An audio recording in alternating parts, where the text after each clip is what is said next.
Chapter 930. Ding Nan hadn't expected the power of the Sanhuang sword to be so great.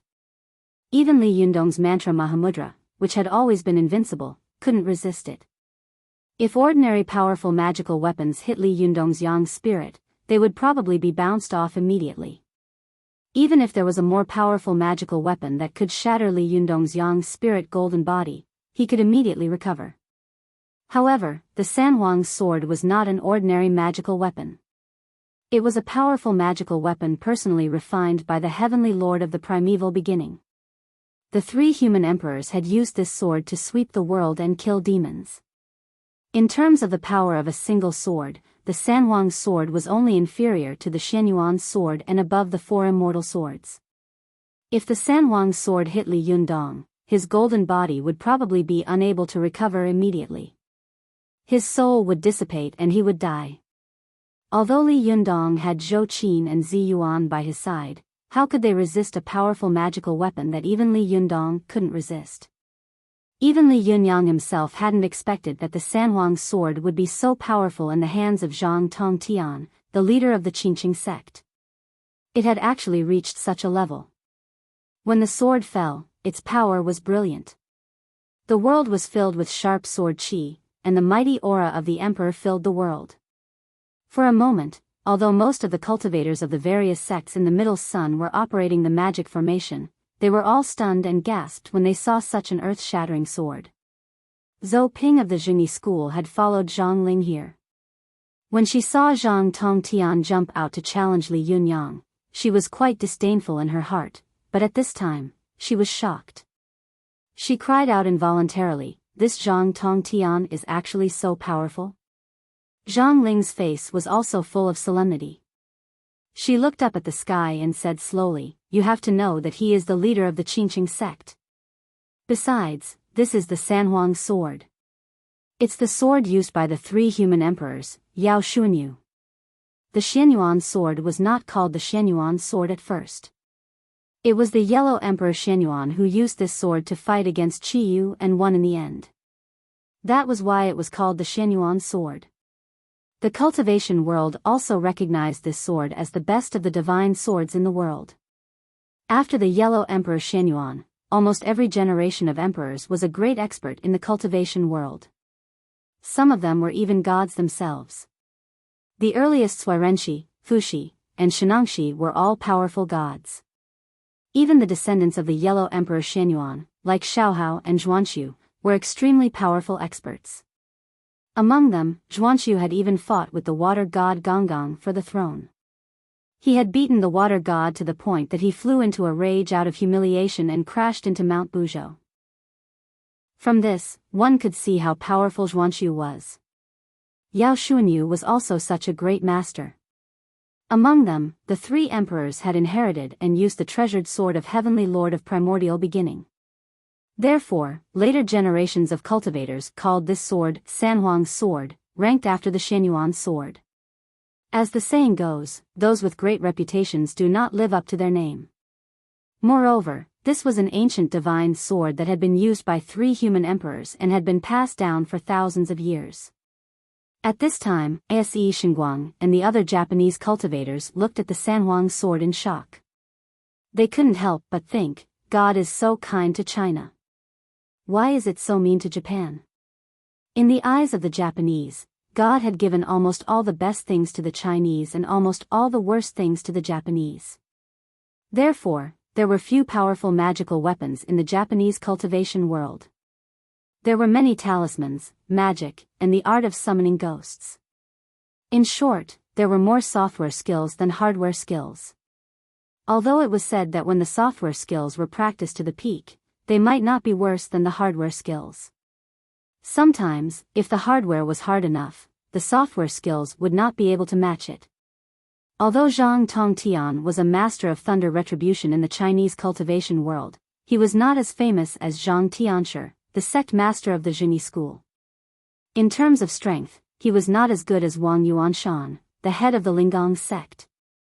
If he went to Japan and fought with the Japanese without using powerful magical weapons, he might not even be in the top 10 or even the top 20. But at this time, with the Sanhuang sword in his hand, he could forcibly suppress Li Yunyang.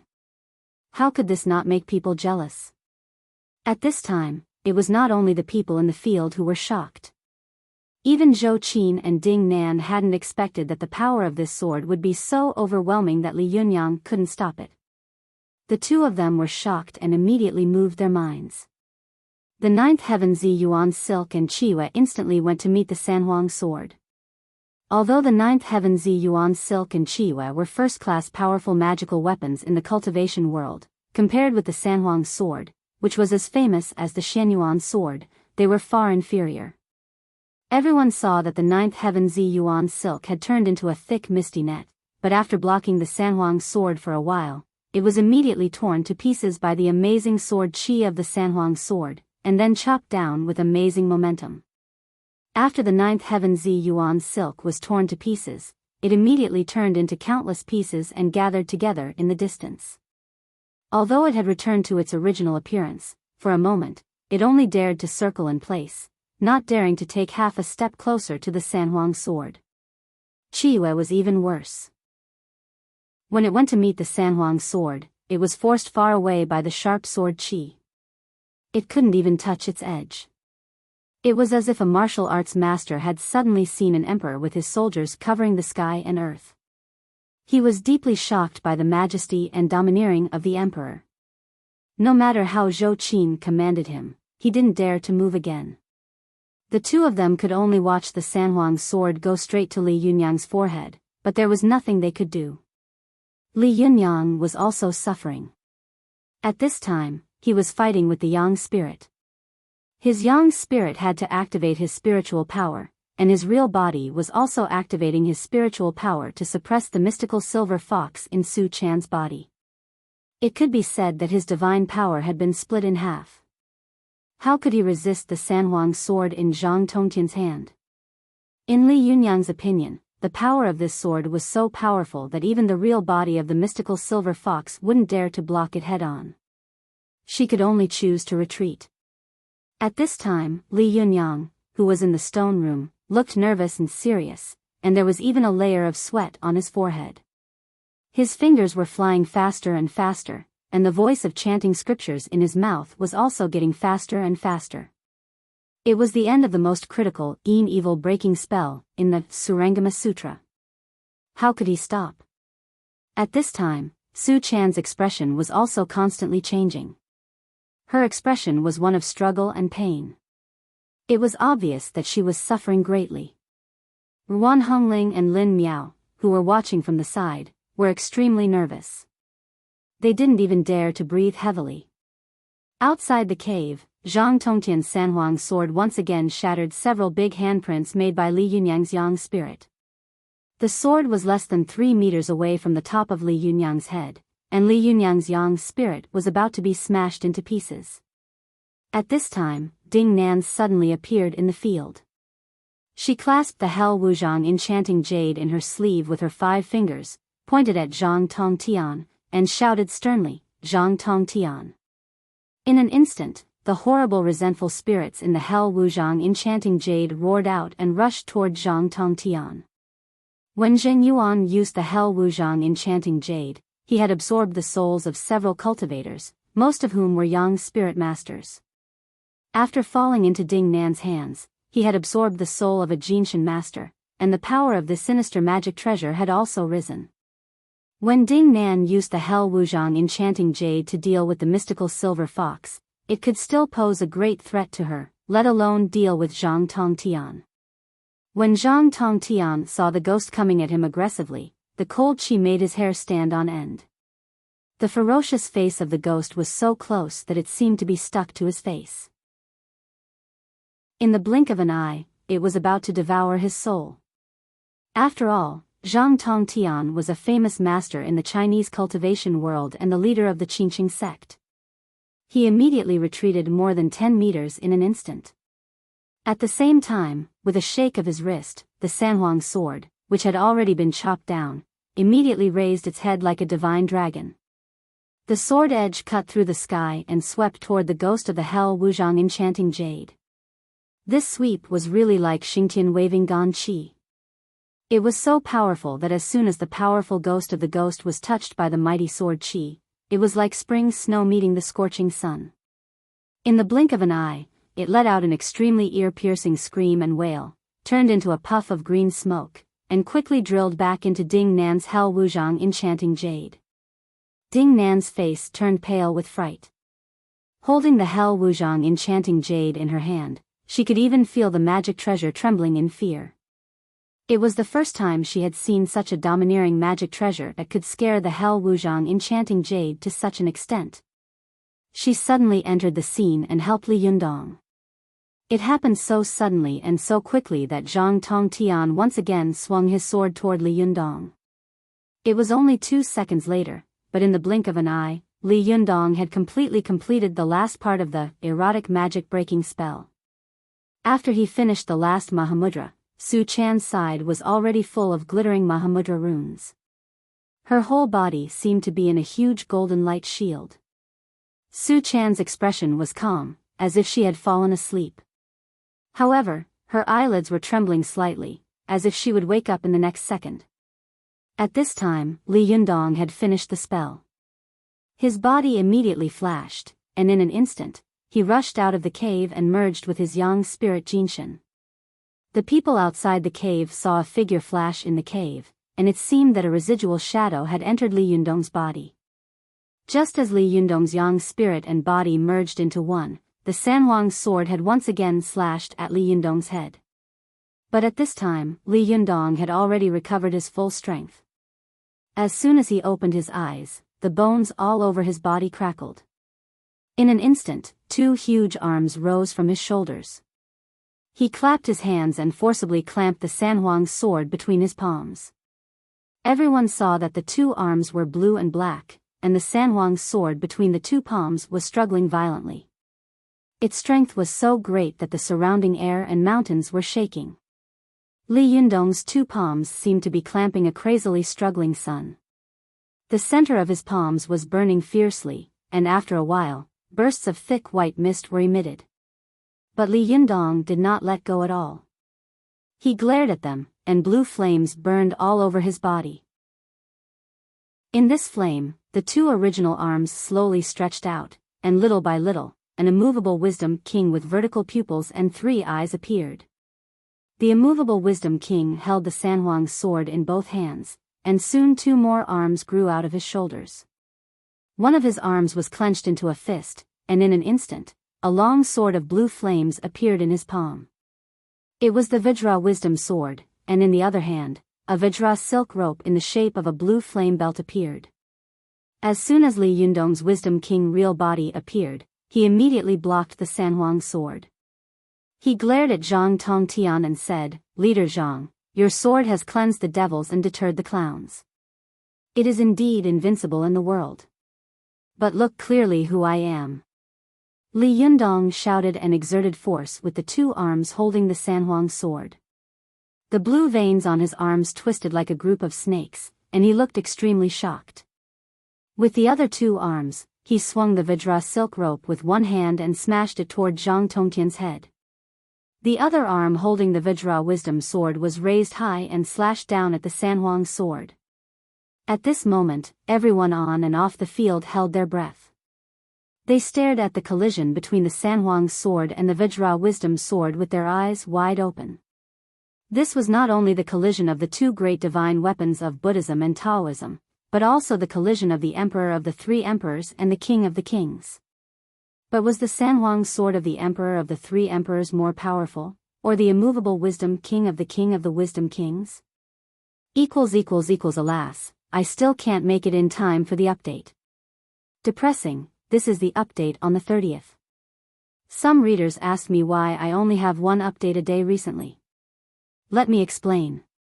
Tang, I have been very busy recently. I have a lot of work on hand, and at the end of the year, I really can't write, and I have to prepare a new book. With all kinds of things coming together, I really can't spare the time and energy to update 2 times a day. Everyone, I'm seriously sorry. I think at the end of the year, I'd better try my best to ensure the quality. Chapter 931. At this time, none of the magic treasures around Li Yundong could stop the Sanhuang sword. Although the Bahuang and Liuhe were as famous as the Sanhuang sword, the mother-child swords were earth-shattering swords when they were not separated. But now that the two swords were separated, their power was greatly reduced. How could they stop the Sanhuang sword? Even if these two swords blocked in front of him, they would probably end up like the Jiutian Ziyuan silk and Qiyue. They would collapse at the first touch, and they might even be cut in half by the sword. As for the burning thumb pot, the immortal pen, and the other magic treasures, although they were all top magic treasures of Buddhism and Taoism, they were not magic treasures for fighting on the spot. If they were used to block the Sanhuang sword, it would be like asking an office clerk to fight desperately with a gun. They were completely unprofessional. Even Li Yundong's mantra Mahamudra couldn't stop the power of the Sanhuang sword even if he used it with all his strength. The reason was very simple. The power of the mantra Mahamudra came from people, while the power of the Sanhuang sword came from heaven and earth and the vast qi between heaven and earth. No matter how powerful a person was, how could he compare with the power of heaven and earth?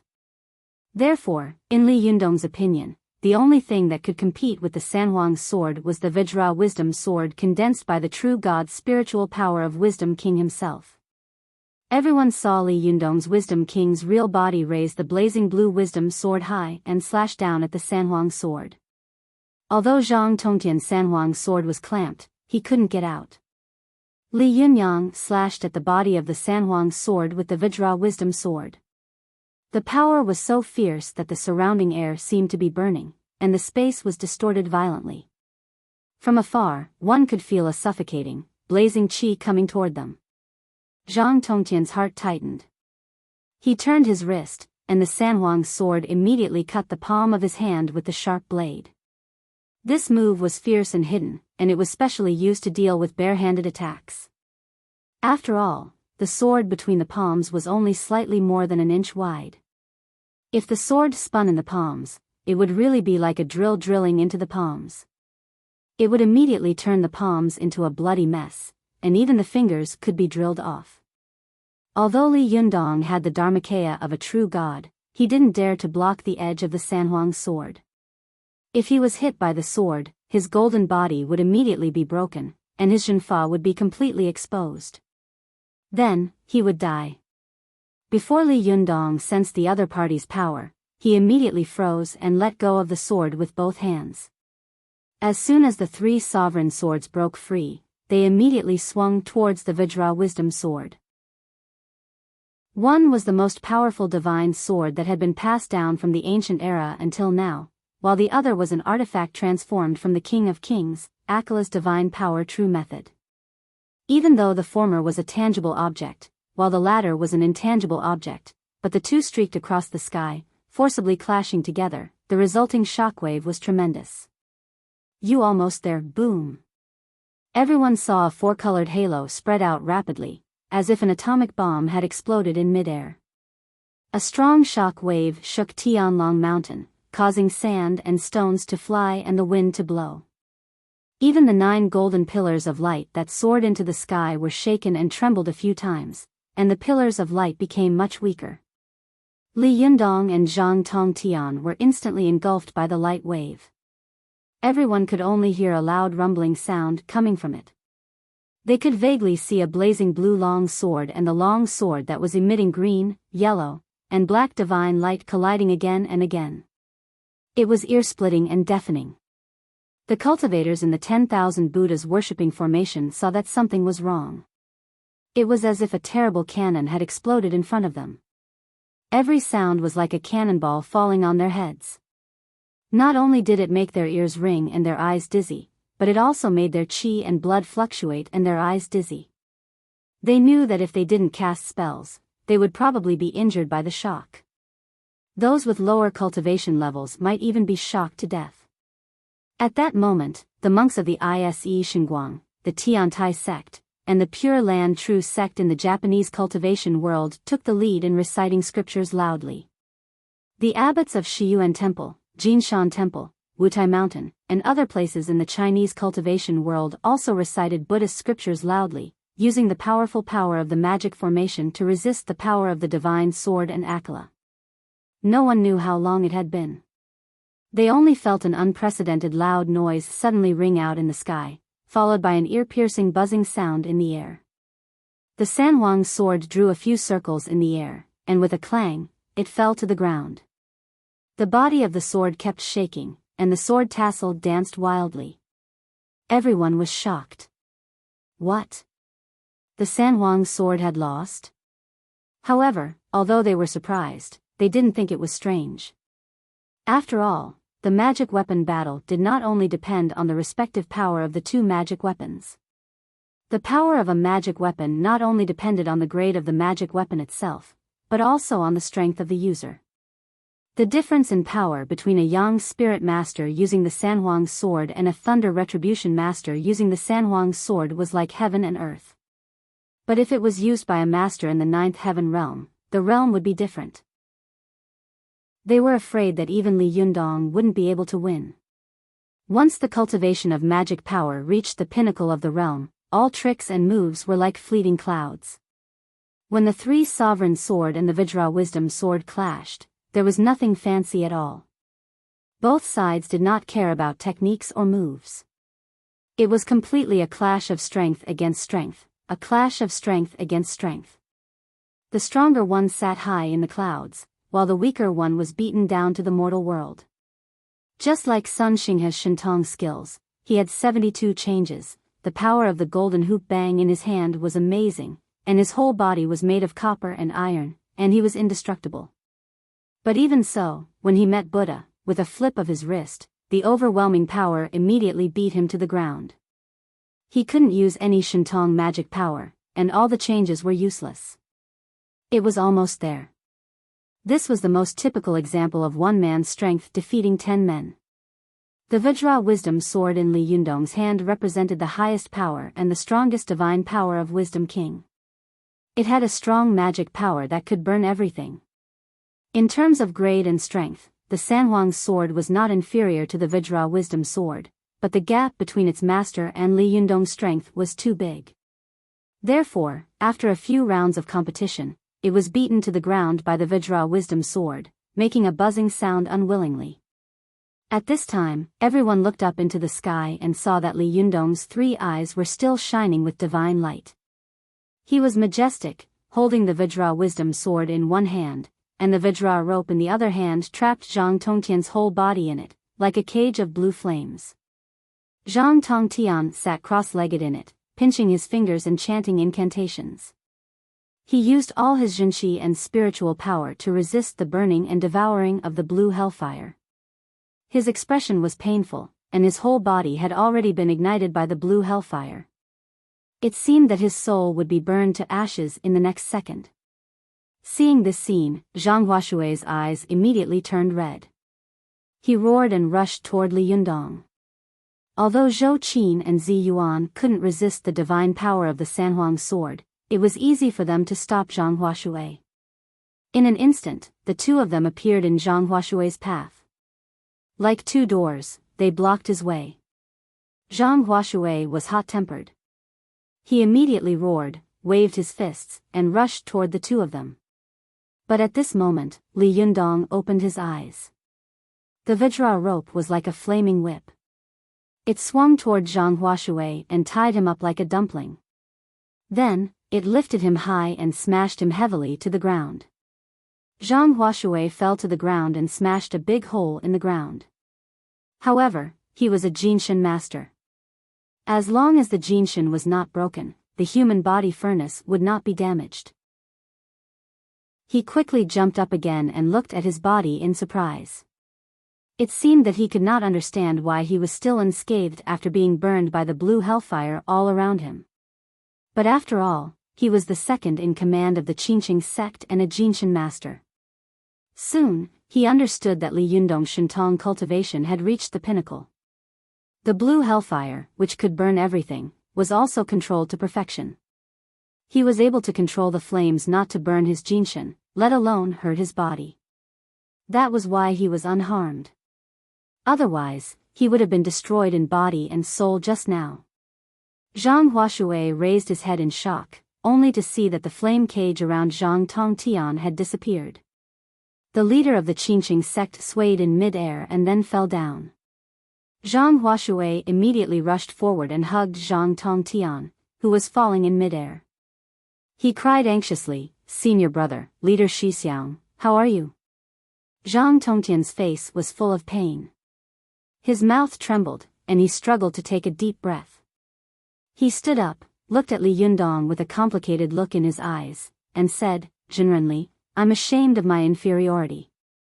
Thank you for your guidance." After that, he fell down on his back.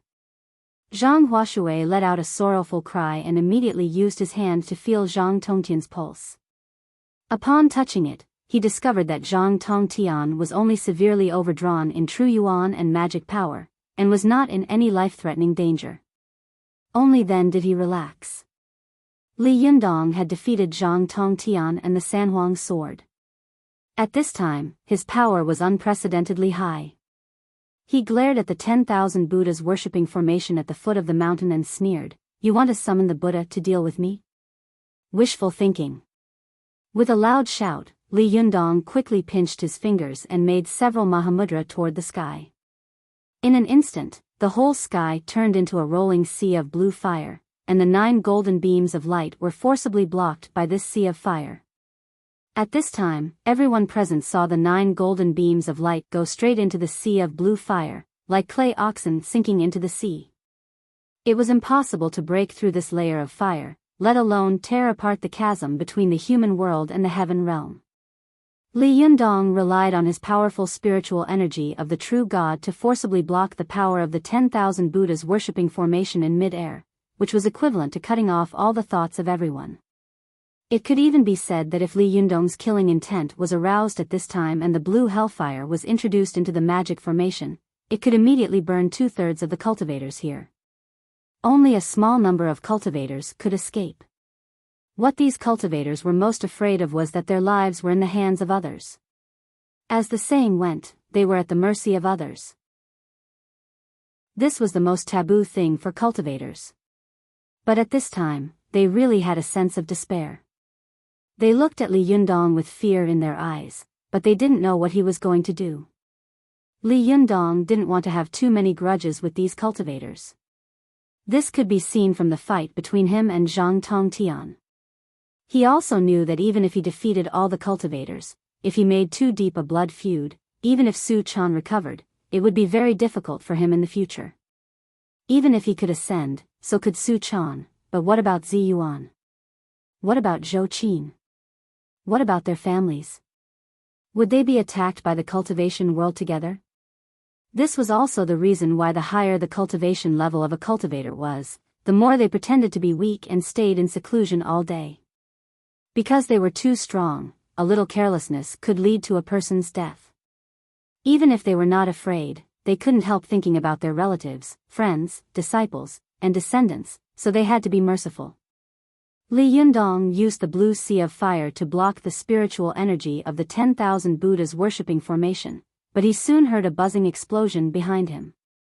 Ruan Hongling and Lin Miao were abruptly shaken out of the stone room by a huge force. Ruan Hongling was still able to barely stabilize her body after rolling in the air, but Lin Miao fell straight down the mountain. Zhou Qin was quick to rescue her and save her life. When Li Yundong heard the movement behind him, his heart trembled. He knew that Su Chan must have woken up and broken free from his magic formation. Li Yundong, who had an all-powerful cultivation base, couldn't help but feel extremely nervous at this time. His body trembled slightly as he looked at Su Chan, feeling a little nervous and scared.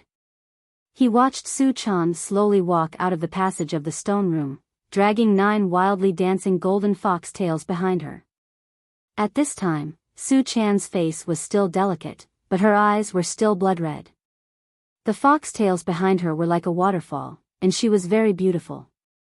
She glanced around lightly, and then slowly fixed her eyes on Li Yundong. Li Yundong looked at Su Chan and felt that this face was extremely familiar, but there was a sense of strangeness in it. His heart skipped a beat, and he became more and more panicked, but after all, he still held a trace of hope and luck.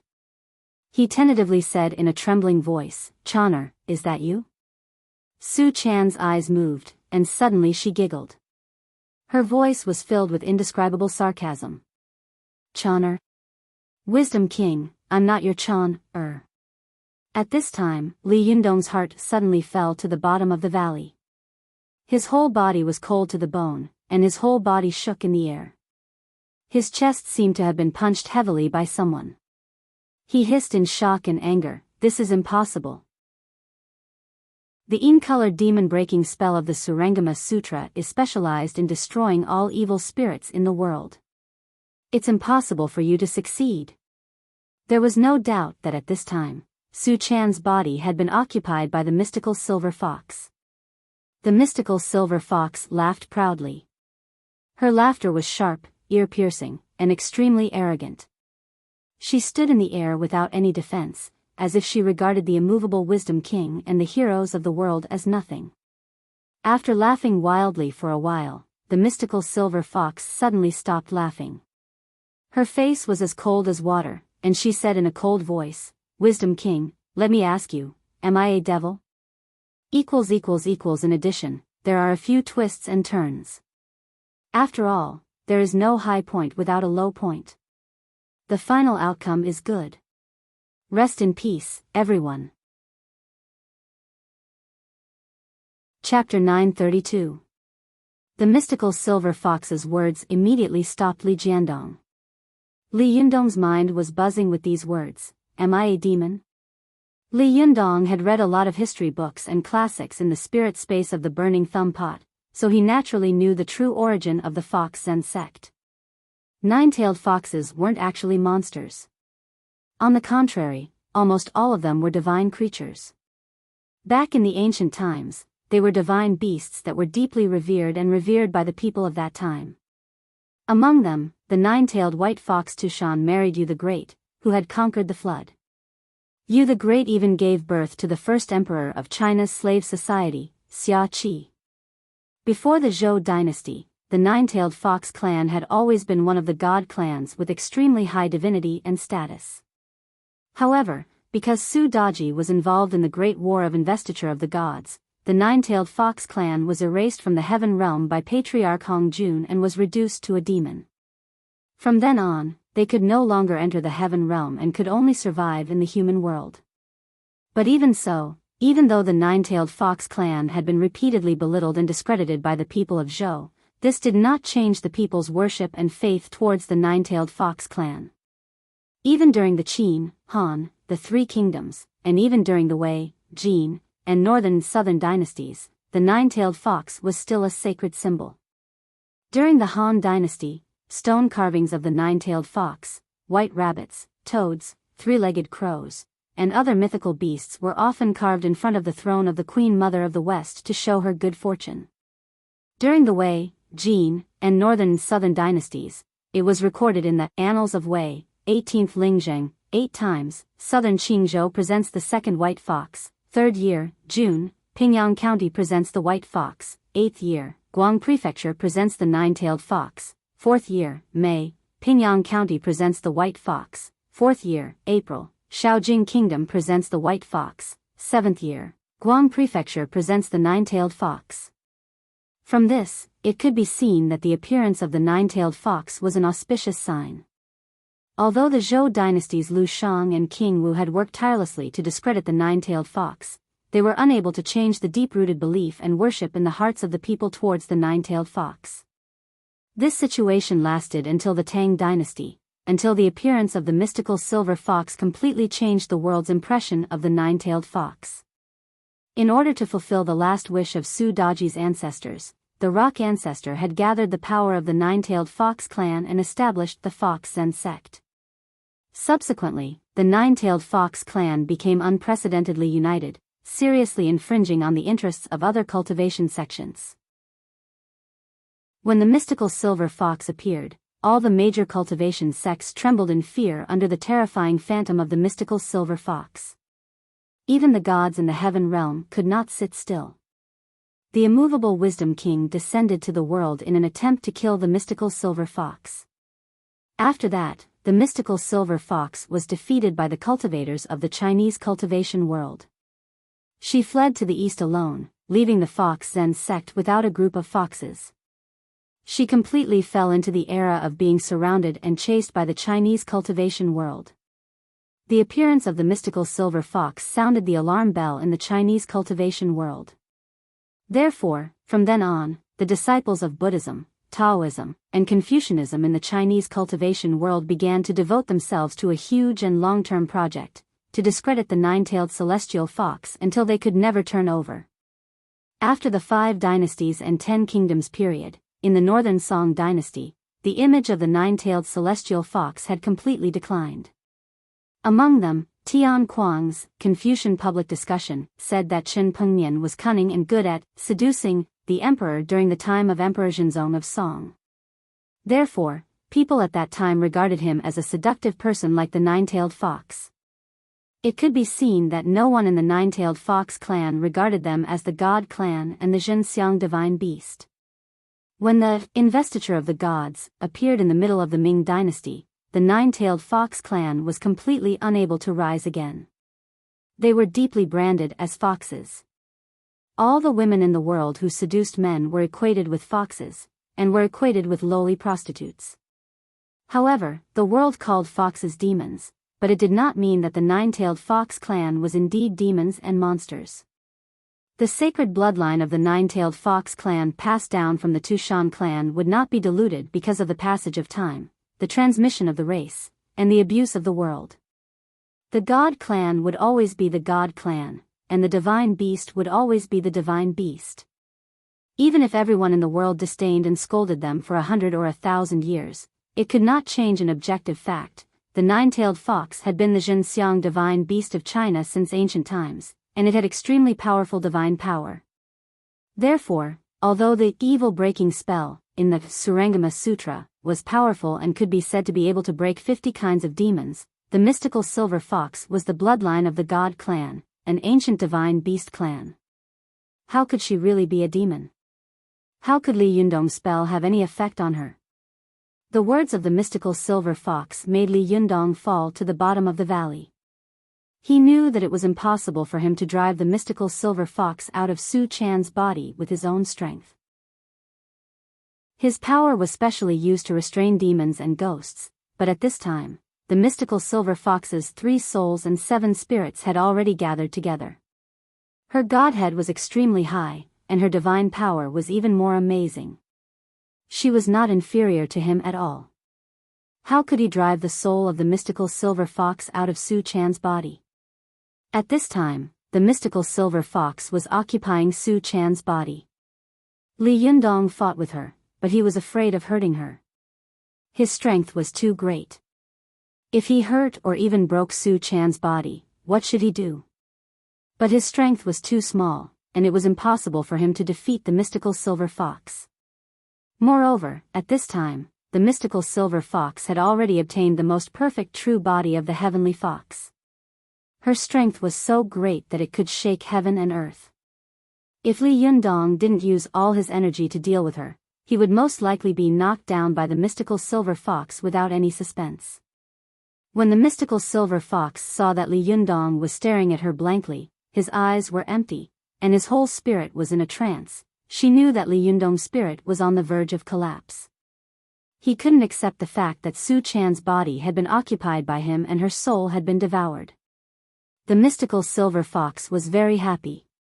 She laughed and said, "Wisdom King, in the last life, you betrayed me, deceived me, destroyed my soul, and caused me to be sealed. In this life, I will let you have a taste of what I have tasted. However, since I promised my clone in this life not to be your enemy, I, the mystical silver fox, will keep my promise. I won't care about the past grudges with you. Look at you now, I'm afraid that a small master of thunder retribution can knock you down. It's not worth it for me, the mystical silver fox, to do it."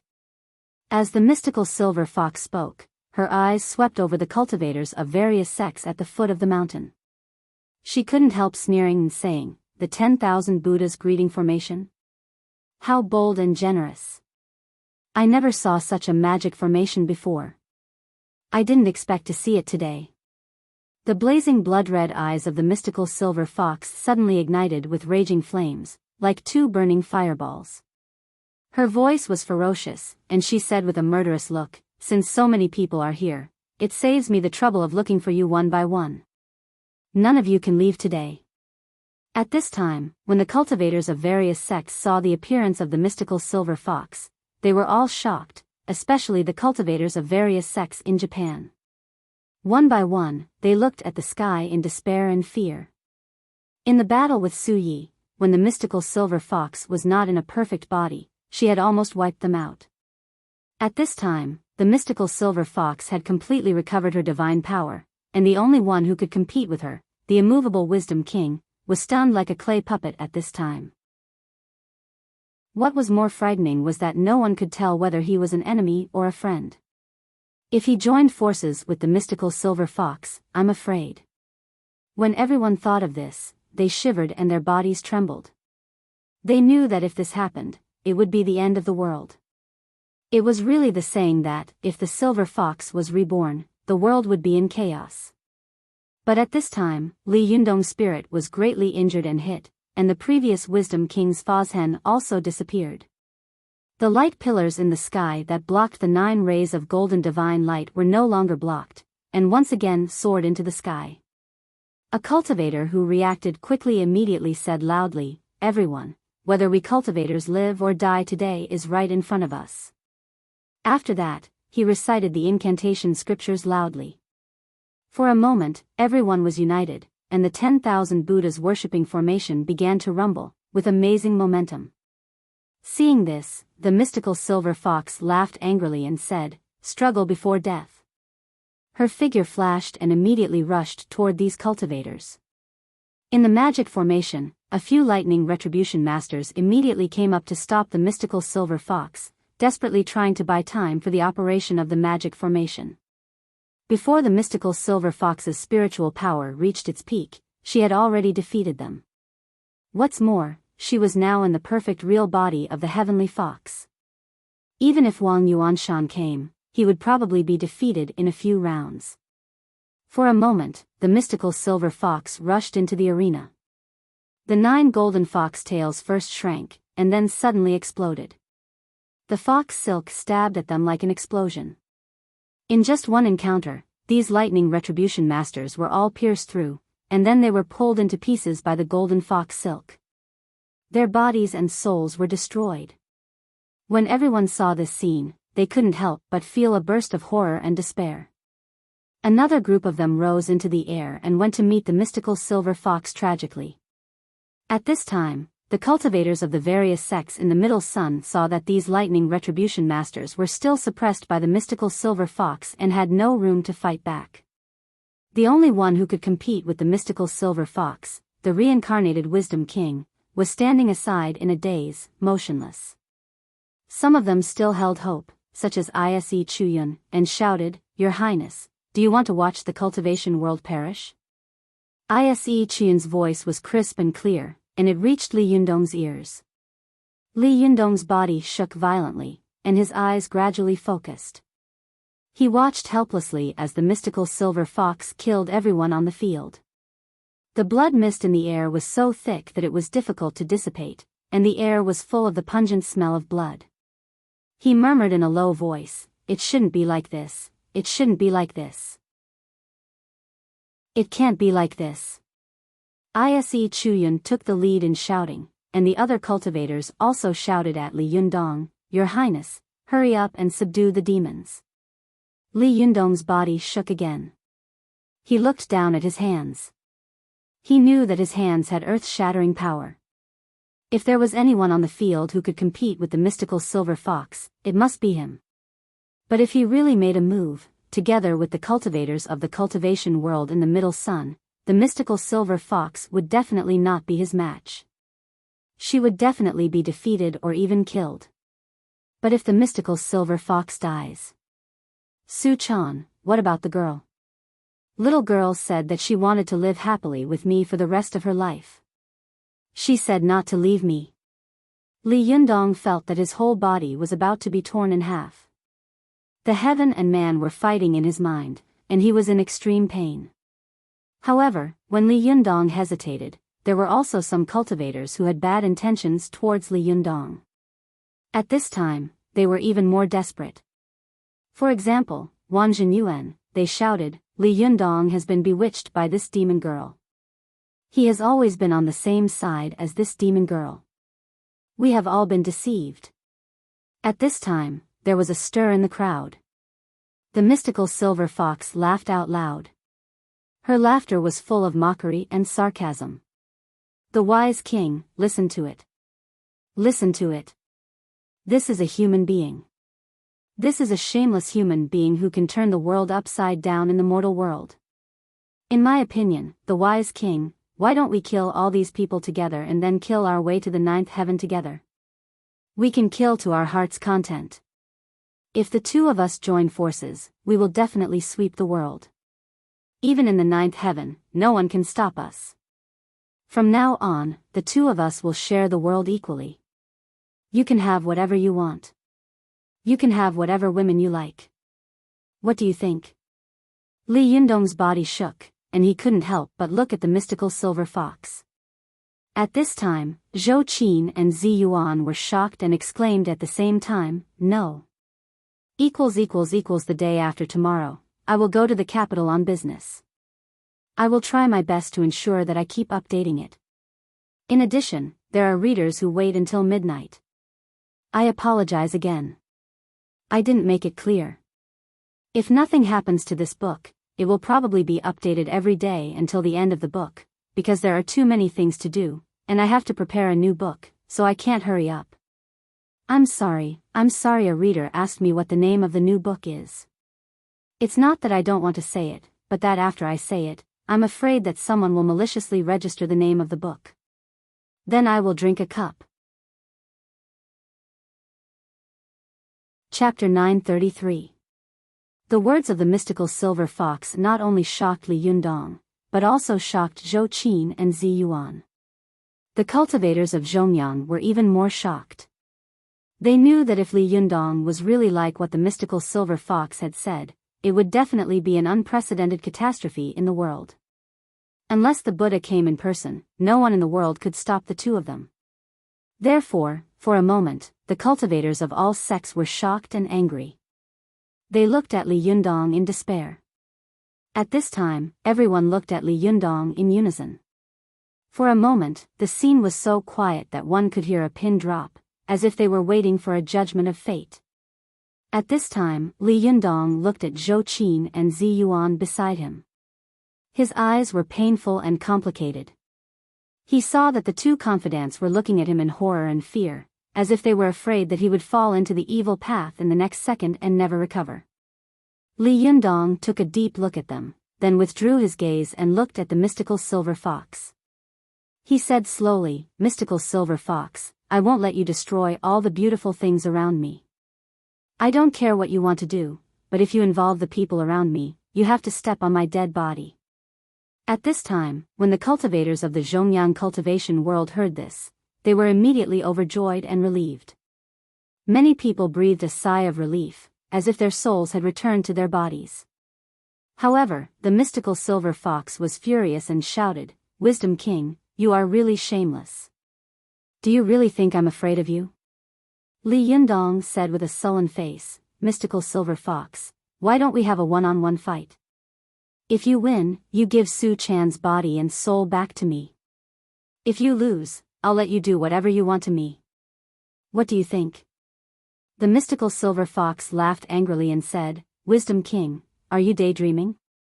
Don't you know that I, the mystical silver fox, keep my promise and promise Su Chan not to be your enemy?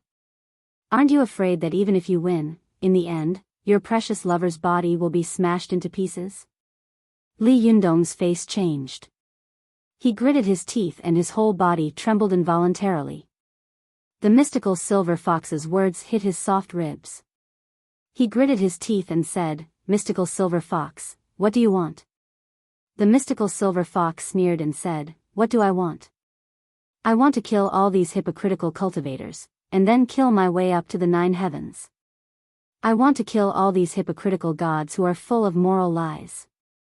The mystical silver fox looked murderously at the cultivators of Zhongri under her feet. She sneered and said, Wisdom King, since you want to sympathize with these hypocritical guys, it seems that you are the same as them. You are all jackals of the same lair. Since you don't want to make a move, then watch me kill all the way to the 9 heavens. After that, the mystical silver fox raised her head and roared, You bastards, what you have owed me for the past 1,000 years, return it all to me today. Everyone saw a flash of golden light and went straight into the 10,000 Buddhas worshipping formation. For a moment, some of the golden fox tails in the formation suddenly soared into the sky, like a sharp pillar rising from the ground to the sky. There were a few cultivators who were constantly struggling after being pierced by the sharp fox silk. There were also fox tails sweeping the ground like wild snakes. Every time they swept, a group of cultivators flew out with a miserable howl. Their tendons were broken, their bones were broken, and their skin was torn. Some of them were even swept into several pieces. They died miserably on the spot without making a sound, and their bodies and souls were destroyed. Looking at the terrible massacre below, Zhou Qin and Zi Yuan trembled uncontrollably. They wanted to help, but without Li Yundong's restraint, the two of them would still die. They might even be like the cultivators who had died tragically. They would be turned into ashes as soon as they met. The two of them looked at the mystical silver fox anxiously and fearfully, and from time to time, they kept turning their heads to look at Li Yundong. Zhou Qin said anxiously, Master, what should we do? Su Chan was Li Yundong's Achilles heel. When he was not involved in these things, Li Yundong was the invincible wisdom king who could not be moved by the wind. But when it came to Su Chan, Li Yundong changed from a god to a human being. Li Yundong clenched his fists tightly, and the steel teeth in his mouth almost shattered. There was a crazy voice in his heart desperately shouting, What should I do? What should I do? His reason told him, You should go down to stop the mystical silver fox and prevent her from killing more people. But Li Yundong looked at the mystical silver fox's every move and raised her hand. It was clearly the little girl's voice, smile, words and deeds. How could he do it? On one side was justice, and on the other side was affection. The most painful thing in the world was this. At this time, the cultivators of the various sects in Zhongyang had been killed by the mystical silver fox. Blood flowed like a river on the field. Feikong, the monk of Shiyuan Temple, rushed to the abbot, Master Purin, and said in fear and anxiety, Master, the devil is growing. Hurry up and leave. Let the disciples stop the mystical silver fox. Although Purin had encountered a great change, he did not panic. He just looked at the killing scene around him with vicissitudes of life and pity. He put his palms together and said in a sad and painful voice, Go? If the evil and crooked ways become the right way, where can I go, although the world is big? Feikong was very anxious and said, Master, our Shiyuan temple can't do without you. If you are unlucky, our Shiyuan temple, which has been burning incense for 800 years, will be cut off. Purin laughed and said with emotion, How can the 800 years of incense in Shiyuan temple exist because of my existence? As the saying goes, there is no Bodhi tree, and the mirror is not a platform. There is nothing in the world, so where does the dust come from? Feikong didn't have the same level as Purin. Seeing that his master was still in the mood to recite Buddhist poems at the critical moment of life and death, he couldn't help but be anxious like an ant on a hot pot. He squatted down and wanted to carry Purin on his back. Master, at this time, you are still talking about Buddhist secrets? Hurry up, our Shiyuan temple can't do without you. However, when Feikong carried him hard, he felt that Purin's whole body was as heavy as a mountain. Although he was a famous strongman of Shiyuan temple, when he carried him hard, Purin didn't move at all. Purin shook his head, sighed, and said to Feikong, Feikong, I usually say that you are not perceptive enough, and it will be difficult for you to inherit my mantle. Seeing that he couldn't carry Purin, Feikong knew that his master had the will to die and was determined to die. With tears streaming down his face, he knelt in front of Purin, kowtowed like pounding garlic, and said, "Master, I have never thought of inheriting your mantle. I only hope to be by your side all my life. Wherever you go, I will go. Since Master is determined to die, then disciple will die with Master." Purin was furious and shouted, "Nonsense! If you die with me, who will preach in the future? Who will inherit the incense and mantle of Shiyuan Temple?" Feikong said with tears streaming down his face, "Master, if the devil succeeds, where will there be a pure land in the world? Where is there a place for us to take shelter? When the nest is overturned, how can there be intact eggs? Instead of hiding, it is better for us to die with Master today." At this time, the disciples of Shiyuan Temple couldn't help but burst into tears and said, "Master, disciple is determined to die with you." Wuhua, who had been following Purin, also let out a long sigh. He put his palms together, looked up at the sky, and said slowly, "Amitabha. Put down the butcher's knife and become a Buddha on the spot." Purin looked at them, and he couldn't help but burst into tears. He sat cross-legged. Although tears flowed down his wrinkled face, his expression gradually became solemn. He recited in a deep voice, "Put down the butcher's knife and become a Buddha on the spot." The disciples of Shiyuan Temple also sat cross-legged and followed Purin in chanting loudly, "Put down the butcher's knife and become a Buddha on the spot." They were originally cultivators who had been carefully selected by the Shiyuan Temple with great willpower. At this time, they were about to die. Their voices were righteous and their words were kind.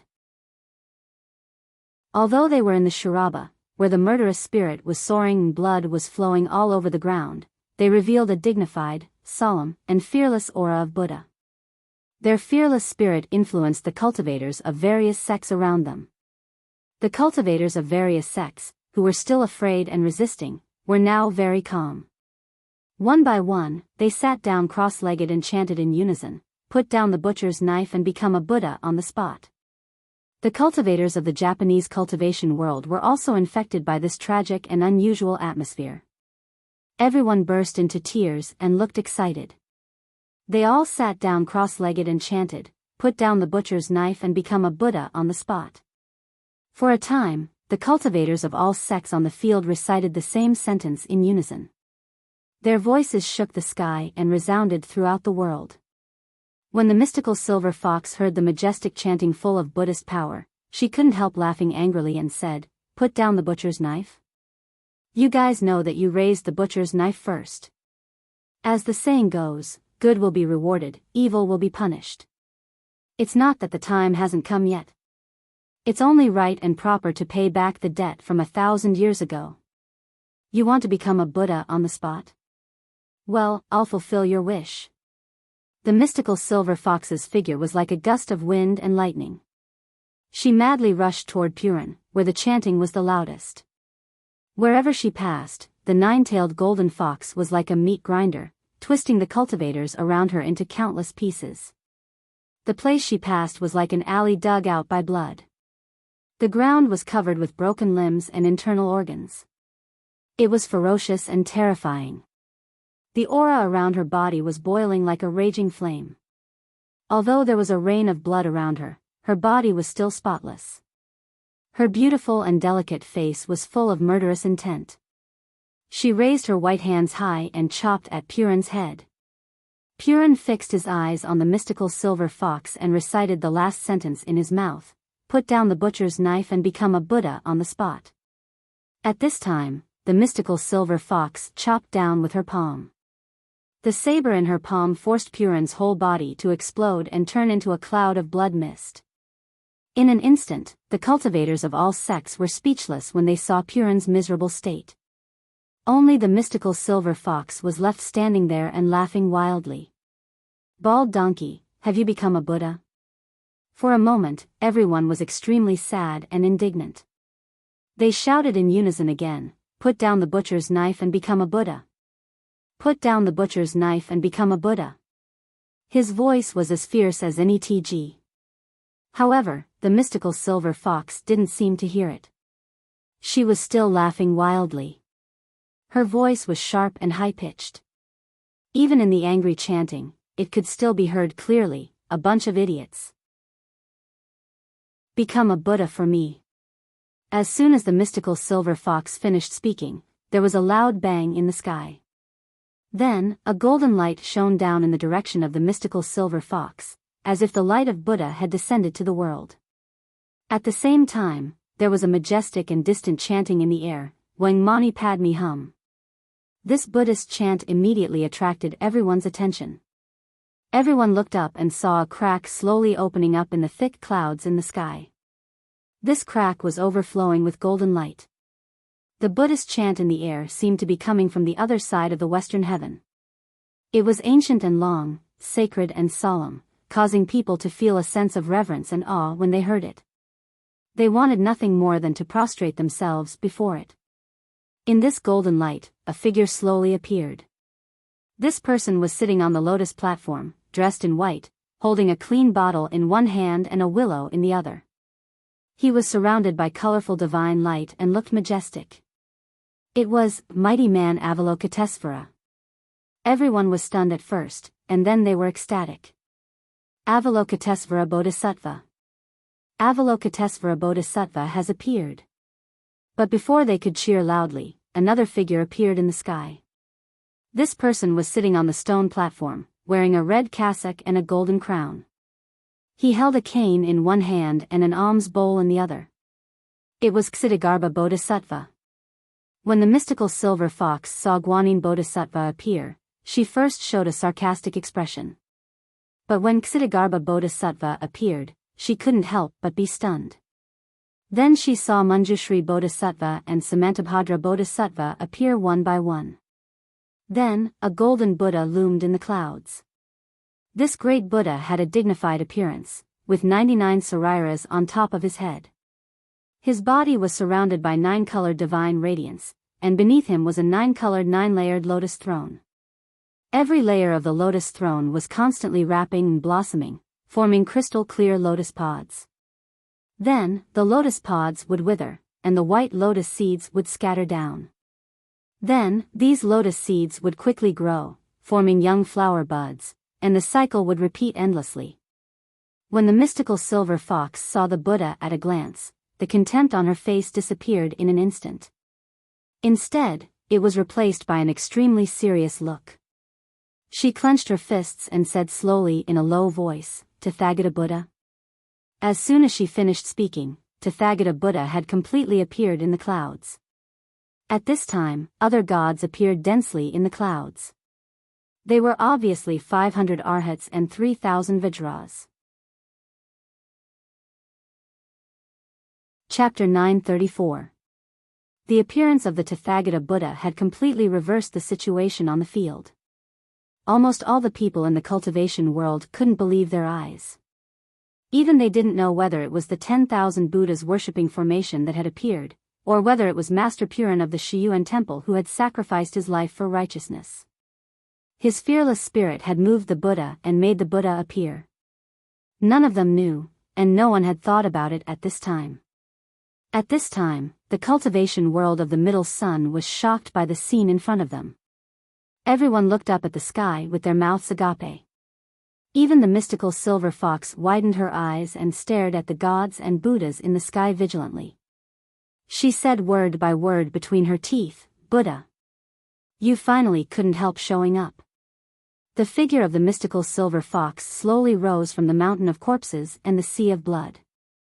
Her 9 golden fox tails were twisting in the air, wild and unruly. Even in the face of the Tathagata Buddha, she did not lower her body or her momentum at all.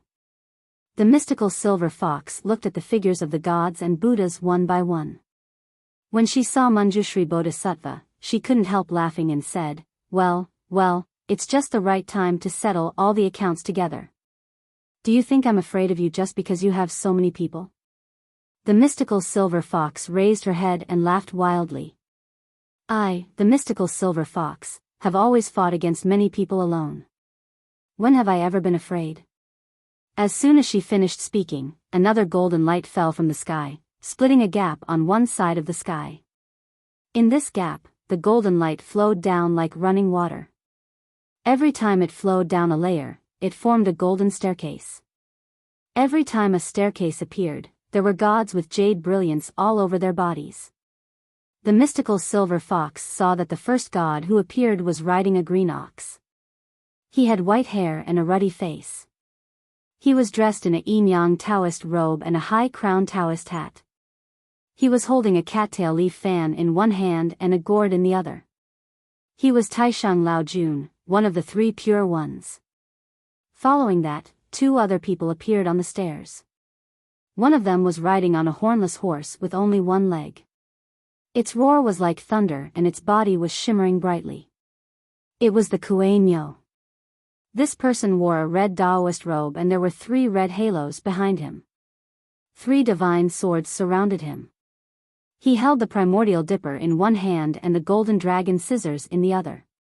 He was the prime Qing Lingbao Tianzuan, Tong Tian Order Master. Besides sect leader Tong Tian, a man was sitting in an agarwood chariot, which was pulled by 9 divine dragons of different colors. It was the famous 9 dragons agarwood chariot. The man in the chariot was wearing a yellow and white Taoist robe, holding a horsetail whisk in one hand and a mirror in the other. He was heavenly primogenitor. The 3 pure ones followed closely behind the Buddha. As soon as the Tathagata Buddha appeared, its power was even more astonishing. The mystical silver fox's face also changed, and there was a hint of shock and fear in her eyes. She didn't expect that all the gods and Buddhas in the sky would appear together at this time. The 3 pure ones stood on the golden platform and looked down at the people in the desert. Although the cultivators at the foot of Tianlong Mountain all raised their heads and stared at the 3 pure ones in the sky with wide eyes, they could only see the brilliance of their bodies. They could only see their mounts, the figures on them, and the magical items in their hands, but they couldn't see their faces clearly. But everyone felt that whether it was the 3 pure ones or the gods and Buddhas in the sky, they were all looking at the humble life in the world with a kind of cold and disdainful eyes.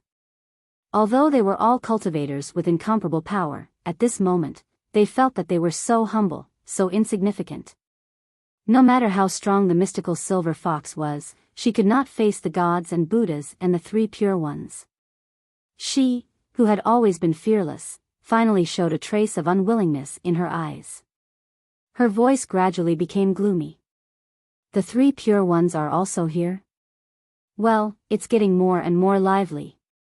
However, the mystical silver fox was the mystical silver fox after all. She was the most rebellious, heaven-defying tyrannical 9-tailed celestial fox in the Chinese cultivation world for thousands of years. Although she was shocked in the face of the gods and Buddhas alone, she was not afraid or timid because of it.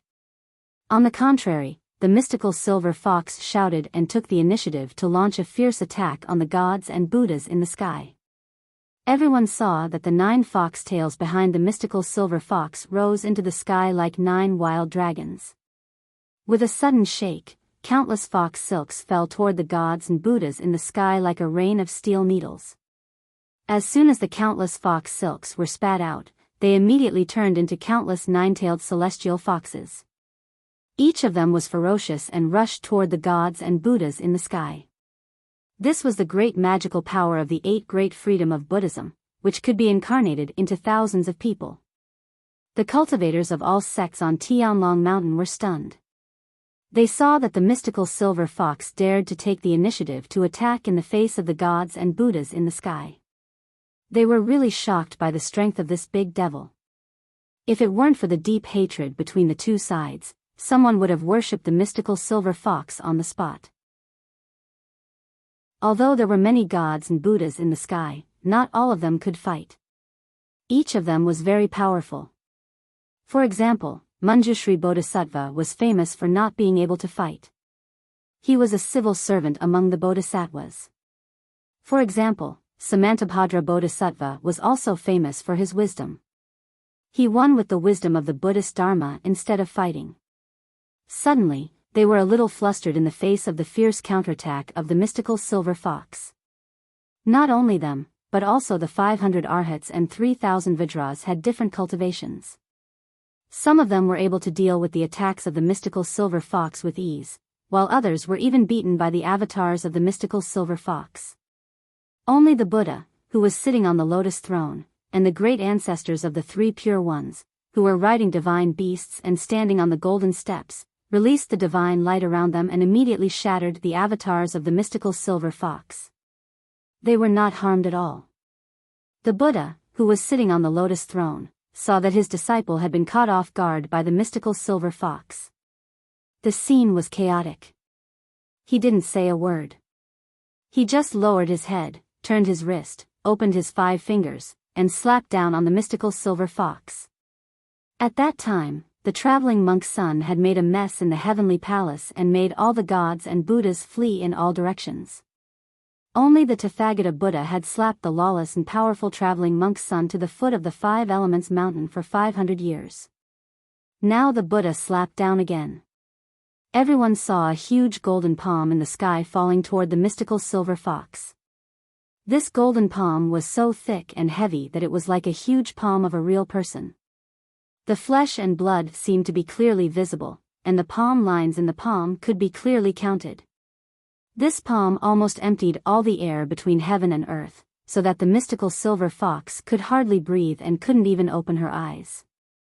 The mystical silver fox took a deep breath, and the 9 golden fox tails behind her rushed up to meet the huge Tathagata Buddha's palm. With a loud bang, the world trembled violently.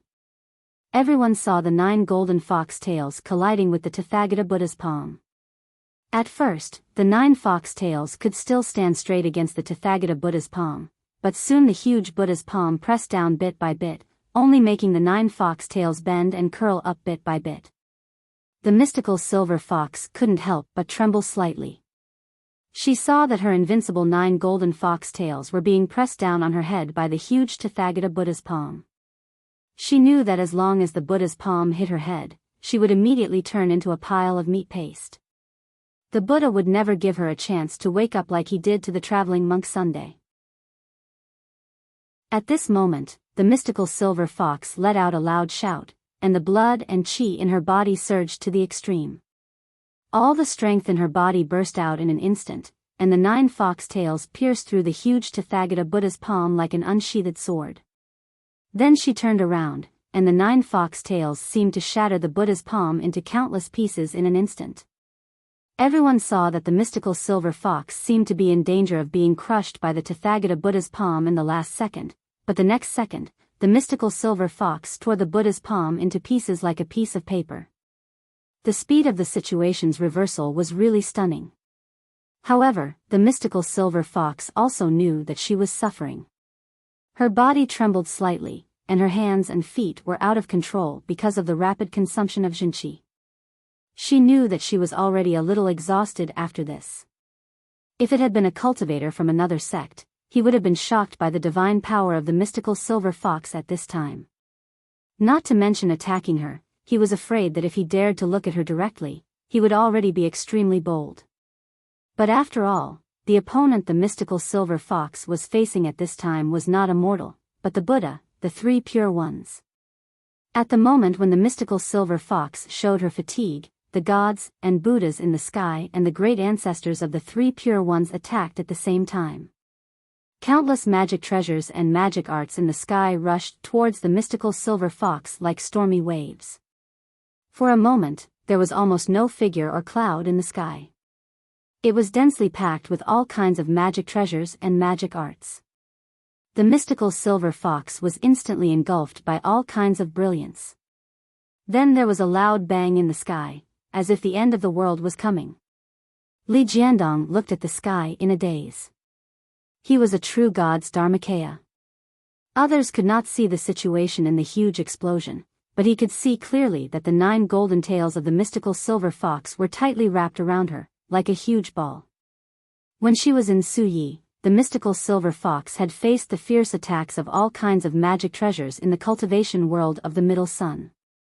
She had resisted all the magic treasures with her 7 golden tails. But at this time, Li Jiandong clearly saw that under the joint attack of the gods and Buddhas in the sky and the great ancestors of the 3 pure ones, the bright fox tails had also become dim. The soft and shiny fur had also become dry and curly, and the round, spherical fox tails had sunk little by little. Li Jiandong's eyes widened. The image of the mystical silver fox being bombarded was reflected in his pupils. The 9 golden tails fell one by one, and finally, the figure of a delicate and beautiful woman was revealed. The woman had a petite and pretty face. Her body was trembling in midair, and blood kept flowing out from the corners of her mouth. It seemed that she would fall from midair in the next second, but she still looked at the sky stubbornly. Then her body shook and she fell from the sky. Li Yundong looked at the woman who kept rolling and falling in midair. He watched the familiar face fall bit by bit in front of his eyes. His heart felt as if it had been suddenly squeezed by someone, making him unable to breathe. At this moment, Li Jiandong looked at the falling woman and suddenly saw himself. There was a trace of a very familiar look in her eyes. It was sad and sad, as if she was saying, "Yundong, run away together." Suddenly, there seemed to be a bubble in Li Jiandong's body that had been pushed to his chest. It was getting bigger and bigger, and finally it burst with a pop. The blood in his body suddenly boiled and burst out. At this moment, Li Jiandong clearly felt that the woman who was constantly falling was no longer the mystical silver fox. She was clearly his girl, his Su Chan. At this time, all kinds of magic treasures and magic of the gods and Buddhas in the sky once again slapped toward the falling 9-tailed celestial fox. Li Jiandong couldn't bear it any longer. He let out an earth-shattering roar, "Stop, all of you, stop!" Li Jiandong rushed to the fallen mystical silver fox in an instant and held her in his arms. He looked at the familiar face in his arms, which was full of pain, and the corners of her mouth were stained with blood. His heart ached so much that it was almost torn apart. Li Jiandong stretched out his trembling hand and carefully wiped the blood from the corner of his mouth for his girl. There was an uncontrollable force in his body. He looked at the gods and Buddhas in the sky with blood-red eyes and roared angrily, "Whoever dares to do anything to her again, even if you are Buddha Tathagata or the old ancestor of the 3 pure ones, I will kill you without mercy." It's even later. Sorry, this is the update on the 3rd. Chapter 935. Li Yundong's roar shook the sky, and in an instant, the world was silent. All the cultivators of the Zhongri sect were shocked. They couldn't believe their ears. The immovable Wisdom King was the incarnation of Buddha's anger. He actually said to Buddha Tathagata, "Even if you are Buddha Tathagata, even if you are the old ancestor of the 3 pure ones, I will kill you without mercy." Was Li Yundong crazy? That was Buddha Tathagata. His power came from the Buddha himself. Wasn't he afraid that all the gods and Buddhas would beat him back to his original state? Ise Shenguang and Ise Chuyun looked at Li Yundong with their mouths agape. They couldn't imagine or understand Li Yundong's behavior at all. Before World War II, Japan was a very religious country. Even after World War II, the emperor was pulled down from the throne, but religion still had a deep impact on the lives of the Japanese. The power of the major cultivation sects in Japan was still passed down through the family. Cultivators like Ise Shenguang and Ise Chuyun were equivalent to inner disciples like Zi Yuan, Wan Hongling, and Mao Yuchang. They were destined to be cultivators from the moment they were born. Therefore, great priests and goddesses like them were deeply rooted in the service and belief of the sect. They could not imagine that one day they would shout at Amaterasu, "No matter if you are Amaterasu or Ksitigarbha Bodhisattva, I will kill you without mercy." Ise Shenguang opened his mouth and said in a strange voice, "Wisdom King. Is he crazy?" Ise Chuyun also stared at the sky in a daze. She had been cultivating since she was a child and didn't understand any so-called love in the world at all. Therefore, she couldn't understand why Li Yundong would resolutely become enemies with all the gods and Buddhas in the world for the sake of the mystical silver fox and resolutely fall out with the Buddha. Ise Chuyun's iceberg-like heart suddenly trembled. Her eyes were fixed on the burly man in the sky who was holding a delicate body in his arms. She suddenly felt that this man was even taller than the gods and Buddhas in the sky. But this thought was only for a moment. Soon, she sighed softly and said, I'm afraid that Wisdom King is going to kill himself. Li Yundong's Dharmakaya of Wisdom King came from Buddha Tathagata, but he had now broken up with Buddha Tathagata in public. If Buddha Tathagata took back the power of Wisdom King, no matter how powerful Li Yundong was, he would definitely not be a match for all the gods and Buddhas in the sky and the old ancestors of the three pure ones. Li Yundong had definitely shocked the cultivators of Zhongri. He had shaken the hearts of Zhou Qin and Zi Yuan, and had even made the gods and Buddhas of heaven furious. When Buddha Tathagata heard Li Yundong's words, he didn't move for a while. However, the four bodhisattvas, Manjushri, Samantabhadra, Ksitigarbha, and Guanyin, were furious. 500 arhats and 3,000 vajras smashed the powerful magical weapons and magic in their hands at Li Yundong. Li Yundong didn't hesitate. With a backhand, he protected the girl in his arms behind him. With the other hand, he pinched a Mahamudra with one hand. With a roar, he slapped at the magic weapons all over the sky. The power of this palm was no less than that of the Tathagata Buddha, who had slapped the mystical silver fox before. Everyone saw a huge golden palm suddenly appear in the sky. This palm stood in midair, like a golden Buddha wall. Countless magic arts and magic treasures bombarded it, only creating waves of golden waves. It was like a clay ox sinking into the sea, and there was no more movement. Li Yundong raised his palm, and a continuous stream of blue qi rose from the top of his head. This qi floated in the air and immediately turned into the image of immovable Wisdom King. His whole body was blue and black, and his whole body was covered with blue flames. He had 3 heads and 6 arms. Li Yundong's true god Fozhen sat cross-legged in the air, with all 6 arms pinching his fingers.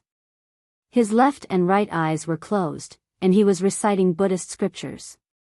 However, the vertical eye between his eyebrows was open, and there was an angry blue flame in it. The Fozhen of immovable Wisdom King sat upright in the air, holding 3 Mahamudra, namely the Dharma Boundary Seal, the Vajra World Samadhi Seal, and the immovable Wisdom King Fundamental Seal. These 3 Mahamudra stood in front of him, like a natural chasm.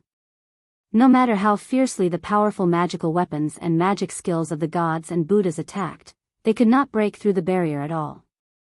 Speaking of which, although the 4 bodhisattvas, 500 arhats, and 3,000 vajras were all gods, each of them had different responsibilities and abilities, so their spiritual power was also different. Some of them existed to enlighten the world, while others existed to save all living beings. However, immovable Wisdom King was a god created by Buddha to resist demons and evil spirits. They represented the highest and strongest power in the Buddhist cultivation world. Although the 4 bodhisattvas, 500 arhats, and 3,000 vajras were also powerful, compared with immovable Wisdom King, who specialized in fighting, it was equivalent to the police in charge of the security of the community meeting the special forces that specialized in fighting in the most dangerous and difficult environment. Their strength was not on the same level at all.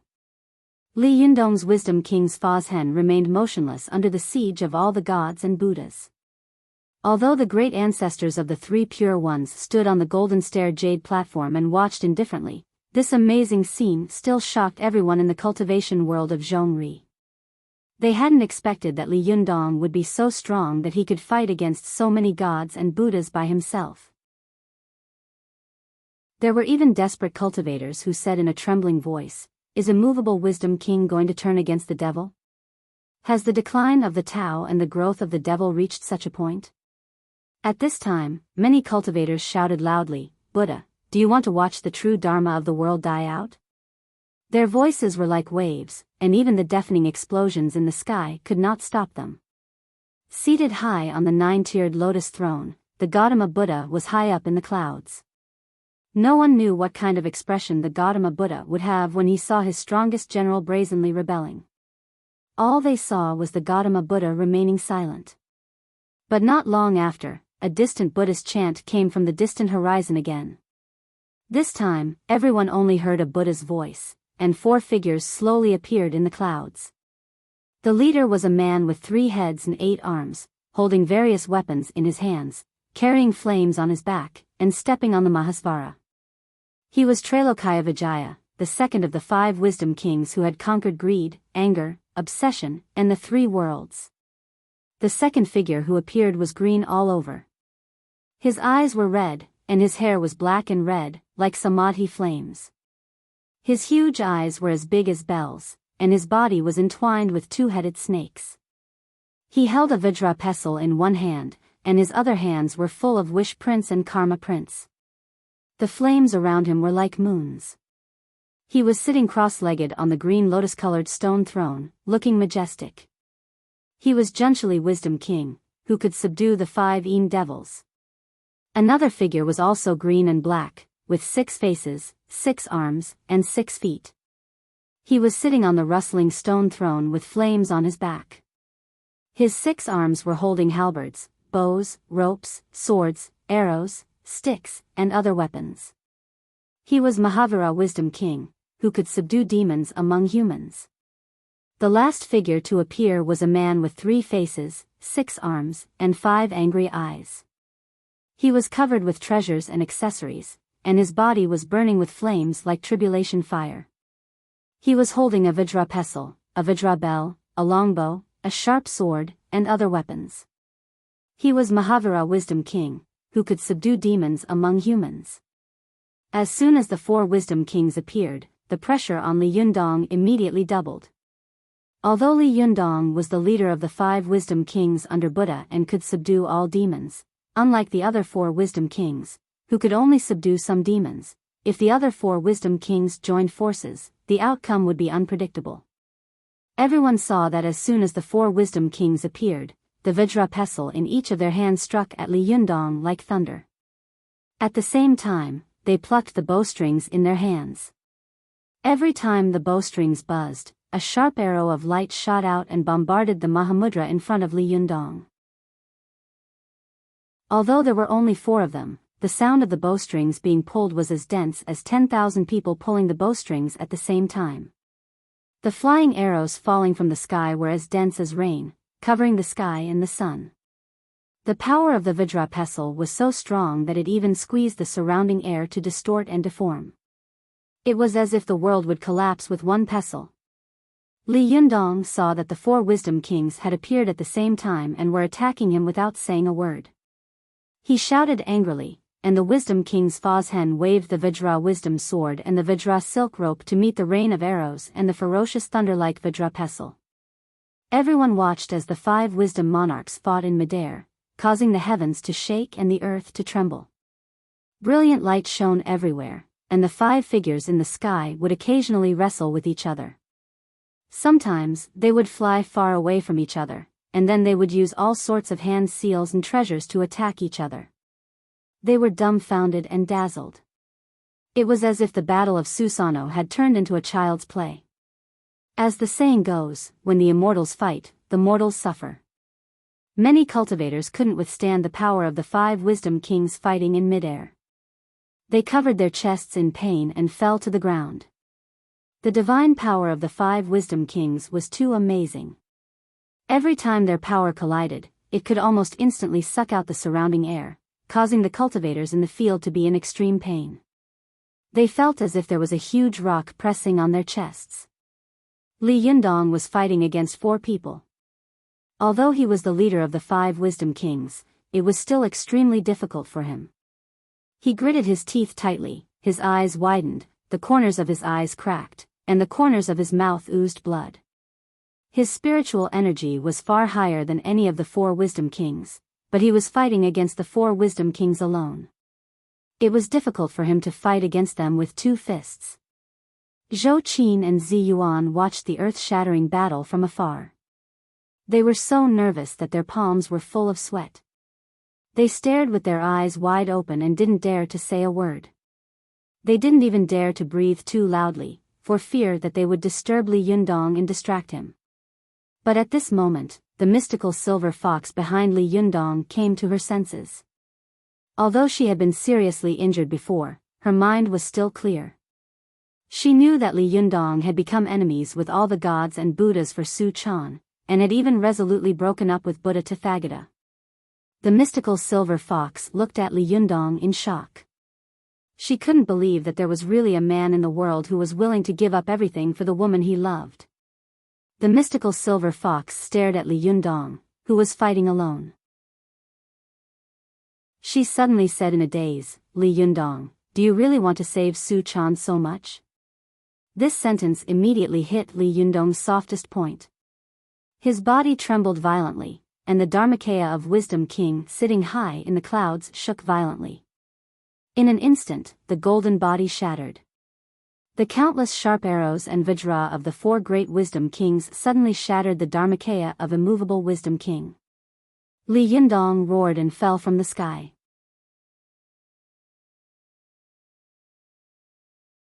Chapter 936. Li Yundong's Wisdom King's Dharmakaya was instantly smashed into countless pieces from the air, and he himself was also knocked down from the air. The simultaneous attack of the four Wisdom Kings was too fierce, so Li Yundong was immediately seriously injured when he was slightly distracted. However, the immovable Wisdom King was the leader of the five Wisdom Kings after all. Although his Dharmakaya had been defeated, the bow, arrow, and vajra above Li Yundong's head were like a storm. In the next second, the Dharmakaya of Wisdom King Zhong immediately gathered again, turning into a mighty and fierce vajra posture that could not be moved by the wind. His 6 arms once again pinched out a Mahamudra, like an immovable mountain, blocking the overwhelming attack in front of Li Yundong. In the distance, everyone could only see a sea of blazing blue fire. Arrows fell like rain, and the arrows were like flying locusts. The sky was almost covered by the rain of arrows. Even the gods and Buddhas could not see their figures. They could only vaguely make out the four Wisdom Kings with many faces and arms quickly plucking the bowstrings. Every time they plucked the bowstring, a golden arrow of light would shoot out from the empty bowstring. However, as soon as the arrow of light flew out, it would split into 2, then 4, and by the time it flew into the air, it was already a golden rain of arrows. All the deities and Buddhas knew that the immovable Wisdom King was the king of all Wisdom Kings. He could destroy all demons and devils, he could destroy all obstacles. His strength was so great that it could shake the heavens and the earth. If he were to fight one-on-one with the other Wisdom Kings, the immovable Wisdom King could defeat them effortlessly. Therefore, the four Wisdom Kings joined forces to attack Li Yundong. On the one hand, they used the rain of arrows like continuous spider silk to stick Li Yundong in place, making him unable to exert his amazing power. On the other hand, the real trump card was the Vajra scepter and the Vajra sword in the hands of the four Wisdom Kings. These Vajra pestle were extremely powerful. Often, a mountain could be smashed into powder with one pestle. Every time the golden wall of the Mahamudra made by Li Yundong's Wisdom King's Fazhen was smashed, it would tremble violently, and countless cracks would appear on it in an instant. Then, the Vajra sword that was slashing down represented the power of Buddhism to destroy all demons and evil spirits. Every time the sword fell, it would cut into these cracks. Like a mountain-splitting axe, it chiseled the golden wall in front of Li Yundong little by little. Ruan Hongling and Lin Miao, who were in the stone chamber, also looked at the sky in a daze. Their eyes reflected the blue flame. In the flame, Akalanatha was sitting in the air, surrounded by a rain of swords, as if he was in hell. At this moment, their minds were completely blank. There was only one thought lingering in their minds. Was the invincible Li Yundong going to fall just like that? Zhou Qin and Zi Yuan watched as the golden city wall formed by countless big handprints was gradually smashed by the Vajra pestle and cut into pieces by the Vajra sword. They were even more frightened, like ants on a hot pan. They wanted to help, but they didn't know where to start. As the saying went, when deities fought, mortals suffered. Even though they were lightning tribulation experts, they were still insignificant mortals before the five Wisdom Kings. They couldn't even get close to them, let alone help them. The raging blue hellfire around Li Yundong would burn them to ashes. What should we do? What should we do? Zhou Qin was so anxious that her beautiful face turned pale. She bit the corner of her mouth so hard that blood dripped from it. Zi Yuan also fixed her eyes on Li Yundong. She clenched her fists and her body trembled slightly. The fairy, who was usually calm and composed, had completely lost her calm appearance. Her eyes were filled with pain and struggle, confusion and anxiety. Li Yundong only felt that he could not see anything under the pressure of the storm of arrows. Although he could feel that his strength was still strong, he was concerned about what the mystical silver fox had said to him before. Li Yundong managed to free up part of his strength. He turned his head and said to the mystical silver fox, "Mystical silver fox, what do you mean by what you just said? Are you willing to return Su Chan to me?" The mystical silver fox fixed her eyes on Li Yundong. Her eyes were incomparably complicated as she said slowly, "Wisdom King, if you can agree to my conditions, I will return Su Chan's soul and body to you." Li Yundong was ecstatic. What conditions? The mystical silver fox pointed to the gods and Buddhas all over the sky and sneered, "Kill all these hypocritical gods and Buddhas." Li Yundong's whole body shook, and his ecstatic face gradually froze. His eyes hesitated and struggled. He looked at the extremely familiar and beautiful face in front of him, and images involuntarily appeared in his mind one after another. He vaguely remembered that when he and the little girl knew each other and fell in love, the little girl had once snuggled up to him and said, "When you are rich and powerful in the future, will you dislike me?" What did he say at that time? Ah, yes, he had asked with a smile, "If there is a rich and handsome man in front of you in the future, will you leave me?" Along the way, the two of them had experienced countless hardships and tests. Li Yundong clearly remembered that in the taxi, the little girl had held the piggy bank tightly, for fear of losing even a little money in it. It was as if she lost the money, she would lose herself. But when he really needed money, the little lass didn't hesitate to take out all her savings. The piggy bank that she treated like a treasure was also smashed by her without hesitation. She took out the insignificant amount of savings and handed it to him, just so that he wouldn't despise her, look down on her, and don't leave her. These images echoed in Li Yundong's mind.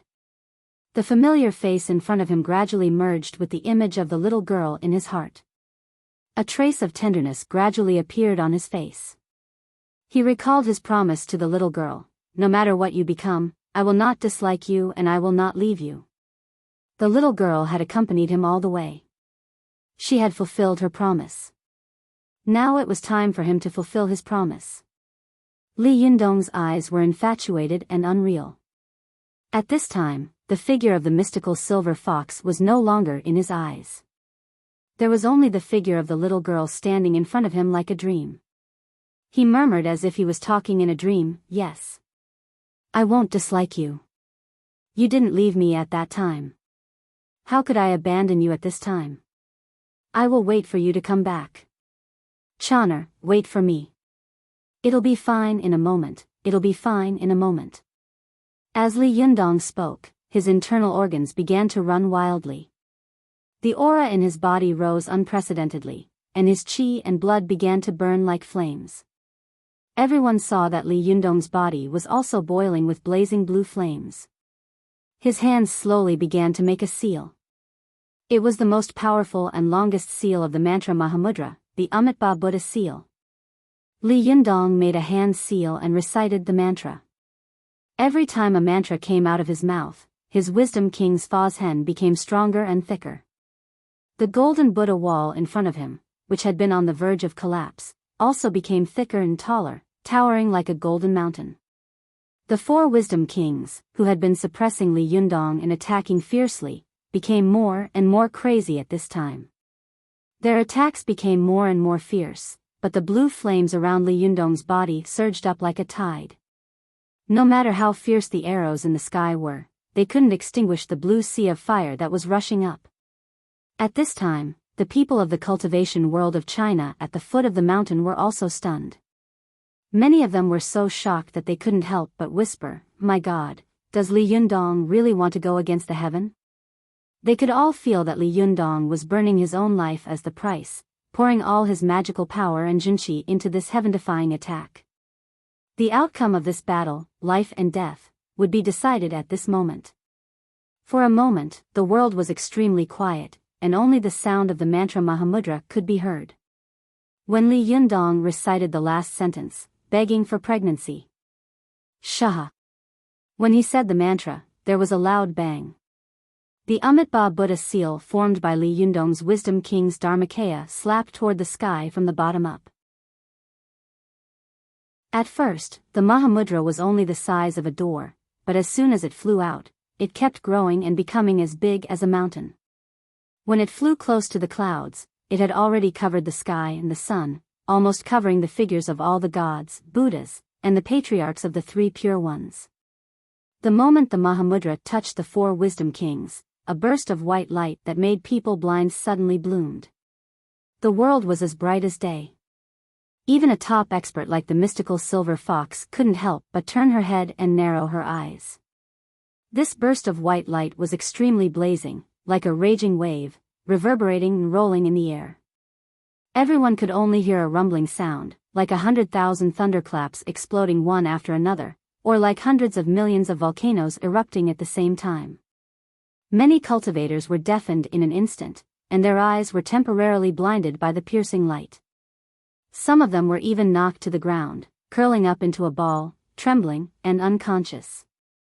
After an unknown period of time, when the burst of white light passed, some cultivators with high cultivation dared to turn their faces and open their eyes in horror to look at the sky. They saw that the sky was blue and clear. The golden-stepped jade platform, the patriarchs of the three pure ones, the auspicious clouds, the lotus flowers, and the gods and Buddhas had all disappeared. It was as if they had been flowers in a mirror and the moon in the water from beginning to end. Li Yundong's palm had shattered all these flowers in a mirror and the moon in the water. Only Li Yundong was alone in the air. His Wisdom King's Fozhen slowly scattered, and the blue hellfire disappeared little by little. His body swayed, as if he would fall in the next second. The qi and blood in Li Yundong's body were tumbling.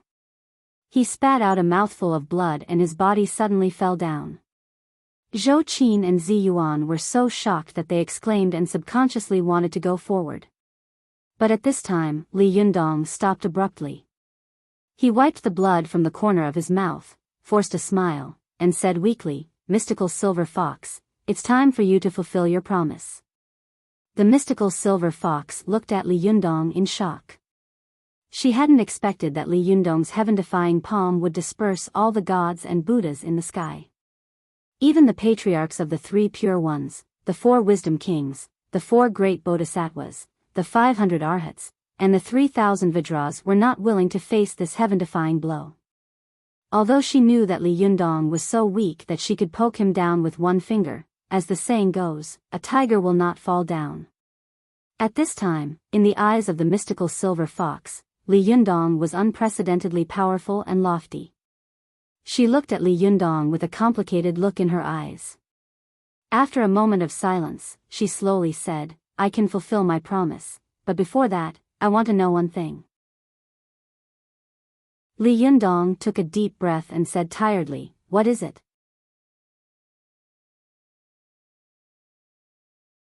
Chapter 937.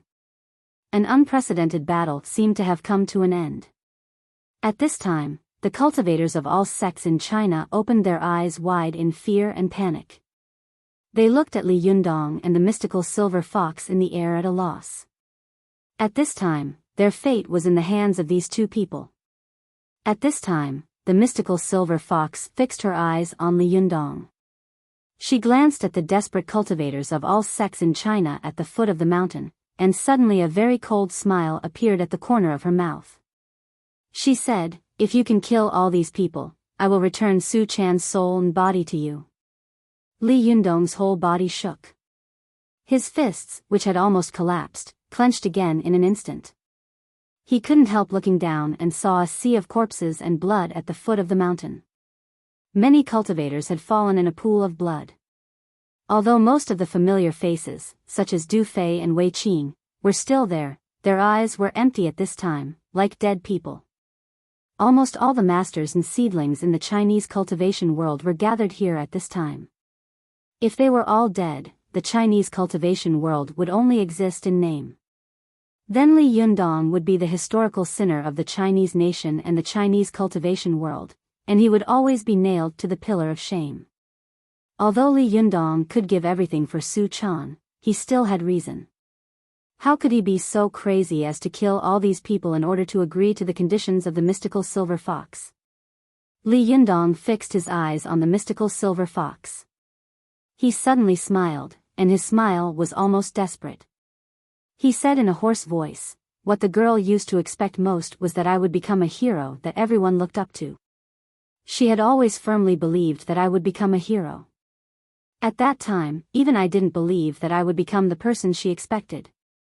Even now, I don't know if I will become a hero in the future, but the only thing I know is that if I become a heinous devil, my Chana will definitely be very sad."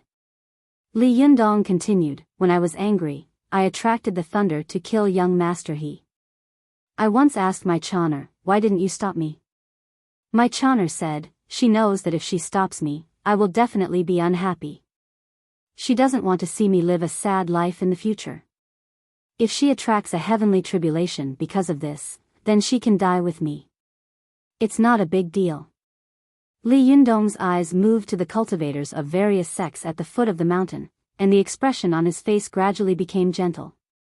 "Little girl doesn't want me to live the rest of my life with resentment, and I don't want my Chana to feel sad in the future. So, even if you can fulfill your promise, I don't want Chana to bear the blame because of my mistakes and not smile all day in the future." When the mystical silver fox heard Li Yundong's words, she showed a sarcastic look on her face. She couldn't help sneering loudly and said, "Hypocritical, hypocritical. All lies. You men are selfish. You wouldn't dare to give up everything for her. You've been lying to her from the beginning." The mystical silver fox remembered that thousands of years ago, the reincarnated Wisdom King had deceived her feelings, framed her, and betrayed her. She couldn't help but be angry. If you really care about her and love her so much, do you dare to die for her? Do you dare to exchange a life for a life? If you dare to do this, I will believe what you said, and I will give Su Chan back to you." At this time, there was another rumbling explosion in the sky. The clouds in the sky rolled again, and golden light shone in all directions. The figures of gods and Buddhas could be seen slowly appearing in the clouds one by one. However, Li Yundong didn't seem to notice it at this time. The words of the mystical silver fox made his body tremble slightly. Zhou Qin and Zi Yuan were so shocked that their faces turned pale at the same time. They shouted in unison, "Don't!" Zhou Qin moved and rushed toward Li Yundong. "Master, don't listen to her." However, Li Yundong raised his palm, and an invisible force abruptly fixed Zhou Qin's body in the air. No matter how hard she struggled, she couldn't move at all.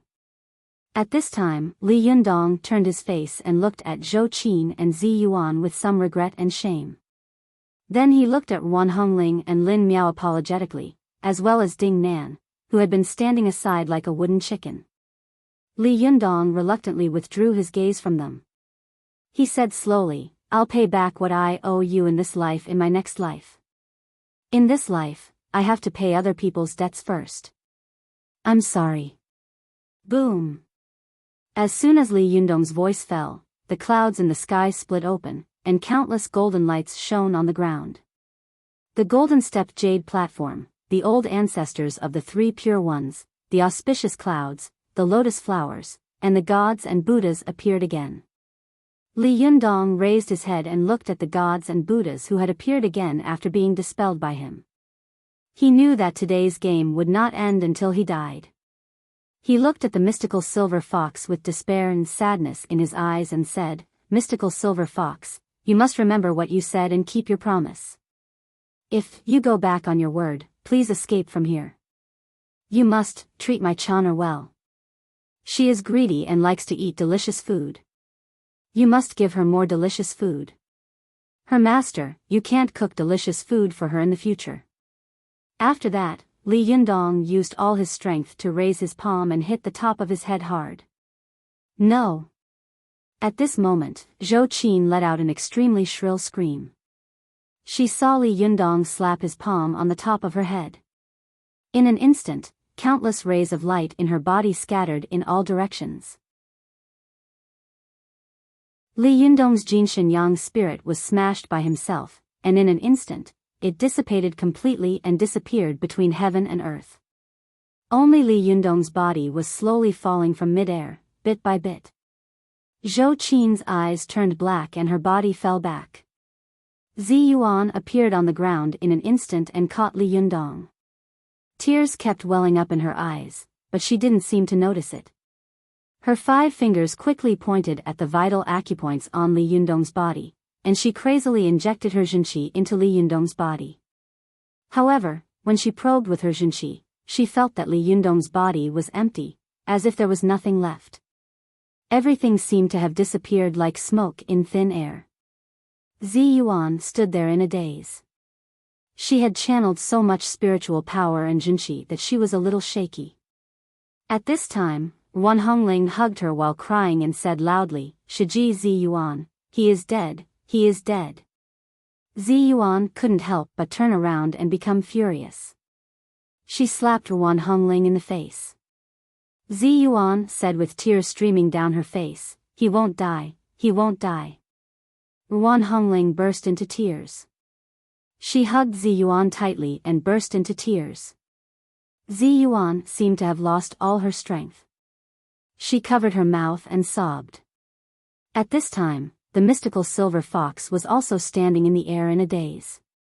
She seemed to be unable to see the gods and Buddhas above her head. She just stared at Li Yundong. The corner of her mouth couldn't help twitching, and she wanted to show a sarcastic smile. She said in a hoarse voice, "Wisdom King, we have been fighting for 1,000 years. I didn't expect you to die like this. You were actually killed by a single sentence from me." Ha, ha ha ha ha. The mystical silver fox couldn't help but raise her head and laugh wildly. The invincible Wisdom King was killed by my words. It's ridiculous, it's ridiculous. But as she laughed loudly, she suddenly felt that her face was hot. She reached out her hand to touch it, and found that sparkling hot tears were continuously flowing down her cheeks. The mystical silver fox raised her hand in shock and looked at the tears on her fingertips, which were reflecting colorful light. She whispered in disbelief, "What am I crying for? What am I crying for? I should laugh. He betrayed me and deceived me back then. Why can't I betray him and deceive him? I should laugh." As the mystical silver fox said these words, the tears in her eyes were like beads with a broken string, constantly dripping down. The mystical silver fox kept wiping her tears with her hands angrily. She shouted nervously, "What are you crying for? What am I crying for?" As she was shouting, suddenly, one picture after another emerged in her mind uncontrollably. On a tree-shaded path, a young man was running happily with a young girl on his back. One of them was amazing, and the other was gentle. In a warm little home, a young man was fighting with a young girl for food on the table. The young girl protected the plate in front of her with her body and looked at the young man with her teeth bared, like a small animal protecting its food. In the amusement park late at night, a young girl was sitting alone on a seat, wiping her tears and choking with sobs. "He doesn't want me anymore. He despises me. No one will love me in the future, and no one will cook delicious food for me." These pictures emerged one after another. The mystical silver fox couldn't help but freeze in place. In her ears, the strange but very familiar pictures kept replaying in her mind. "Whoever dares to touch a hair of my girl, whether you are the Jade Emperor or the Queen Mother of the West, I have one word, beat. Silly girl, no matter what you become in the future, I won't despise you, because you have never despised me. Silly girl, you're already in my heart. How can I not think of you every second? I will definitely become stronger. What is love in the world? It makes people take off their clothes and pants. Do you need me to take off my clothes and pants? You are a pig, you are a pig. Even if all the gods and Buddhas oppose me, I will not leave you. You little demon, will you leave your master? Mystical silver fox, you must keep your promise. If you don't keep your promise, please escape from here. You must treat my Chana well. She is greedy and likes to eat delicious food. The mystical silver fox was shocked and infected by the countless bits and pieces between Li Jiandong and the little fox. She wiped her tears and cried because of the pictures in her mind. When the last picture dissipated in her mind, the tears in the eyes of the mystical silver fox rolled down. She wanted to open her mouth and shout, but when the words reached her throat, they seemed to be choked by something. No matter how hard she tried, she couldn't spit them out. Her chest was tumbling. Although Wisdom King was dead, she didn't feel the slightest pleasure of revenge. Instead, a sense of extreme sadness and sorrow enveloped her heart. The mystical silver fox smiled sadly. She murmured to herself in a low voice, "My enemy. If you had treated me with such sincerity in your previous life, it would have been more than this." The tears of the mystical silver fox kept falling. She looked up at the gods and Buddhas in the sky. She smiled and said, "Today, I'm not afraid of you. It's because I, the mystical silver fox, am a person who keeps his promise." The mystical silver fox wiped her tears hard. Her expression became extremely firm and unruly again. She suddenly raised her head and let out an earth-shattering roar. In an instant, a white aura gushed out of her body and quickly spread in all directions between heaven and earth. Then, another gray aura floated out of her body and floated in the air. At this moment, the 9 golden foxtails behind the flirtatious woman slowly disappeared. When she slowly opened her eyes, her blood-red pupils had once again turned into pitch-black pupils. After the mystical silver fox left, Su Chan woke up again. She looked around in confusion and found that not far away, her beloved man was standing there like a stone statue, motionless. Su Chan blinked her eyes. She moved and flew to Li Yundong's side in an instant. She reached out her hand and touched Li Yundong's cheek tentatively and timidly. She shouted in a low voice, "Yundong. It's me. It's your little girl. Your Chana is back. You, open your eyes and have a look. Have a look at your little girl."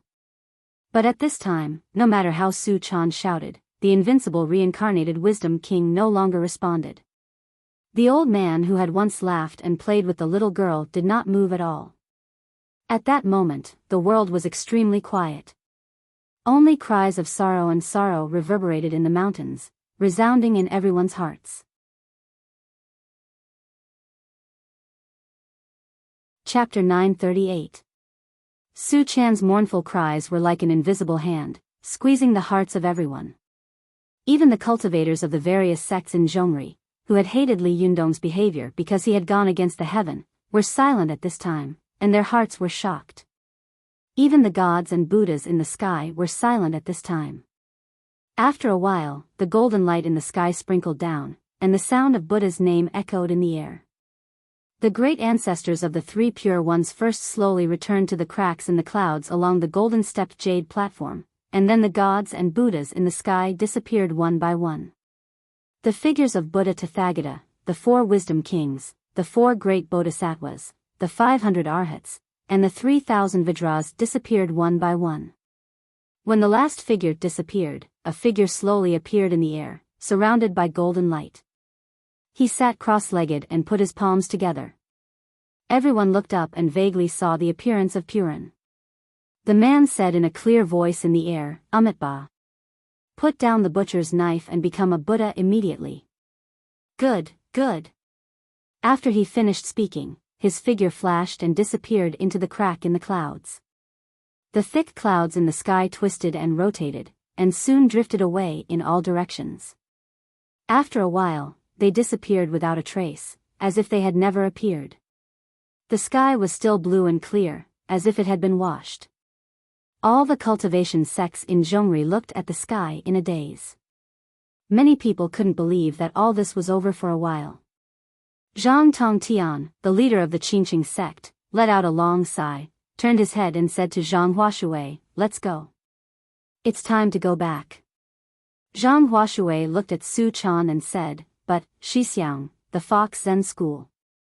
Zhang Tongtian shook his head. Death is like a lamp going out. Since the mystical silver fox has also disappeared, Li Wudi has already given us the best explanation. Let's go. Zhang Huashui stared at Su Chan, who was holding Li Yundong in the air and crying sadly.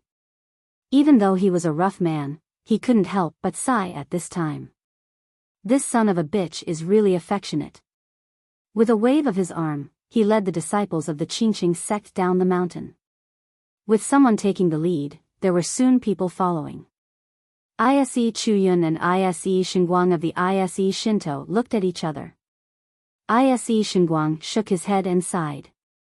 I didn't expect the final result to be like this.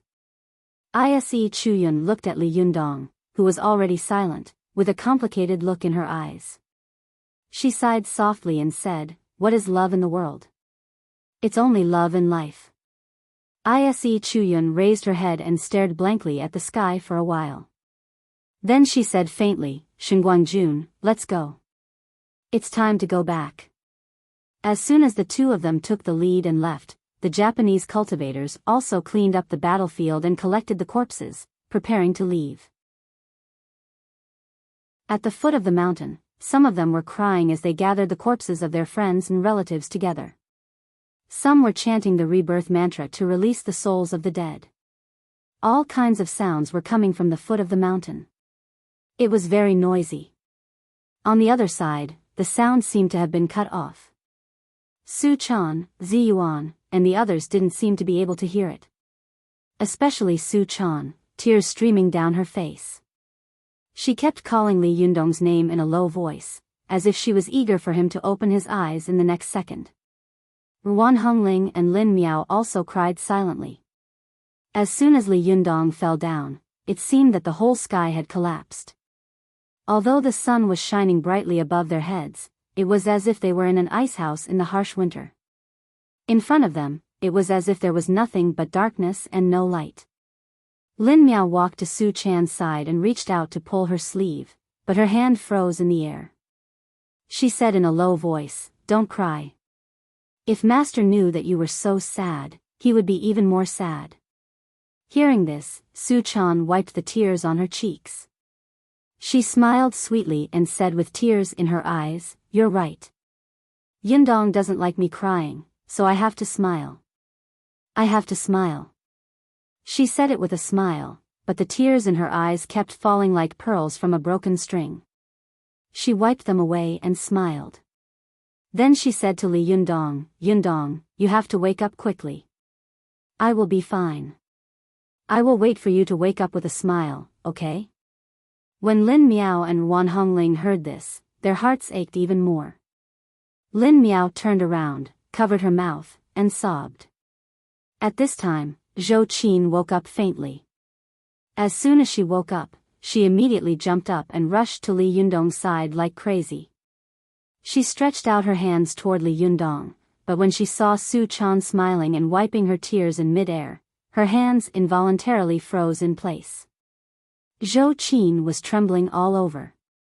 She looked straight at Li Yundong, only to see that his expression was calm, and there was a smile on the corner of his mouth, as if he had just fallen asleep.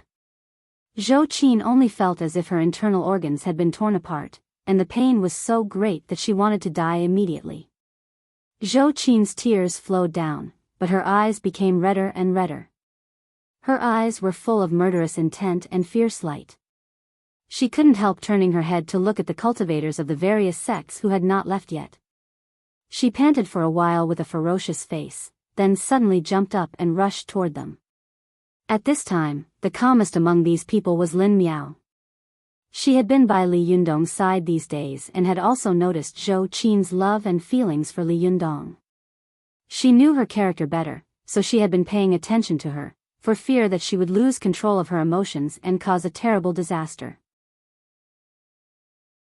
When Lin Miao saw Zhou Qin turn her head, her eyes were extremely ferocious, and her heart trembled. When Zhou Qin moved, she immediately stood in front of Zhou Qin and said anxiously, "Eldest Chiji, don't go. Do you want everything Master has done to be in vain?" The blue veins on Zhou Qin's forehead bulged, and the blood in her eyes burst open. She shouted, "Get out of my way. If you stand in front of me again, I will kill you too." Lin Miao was not afraid. Instead, she grabbed her hand and said anxiously, "Eldest Shiji, calm down.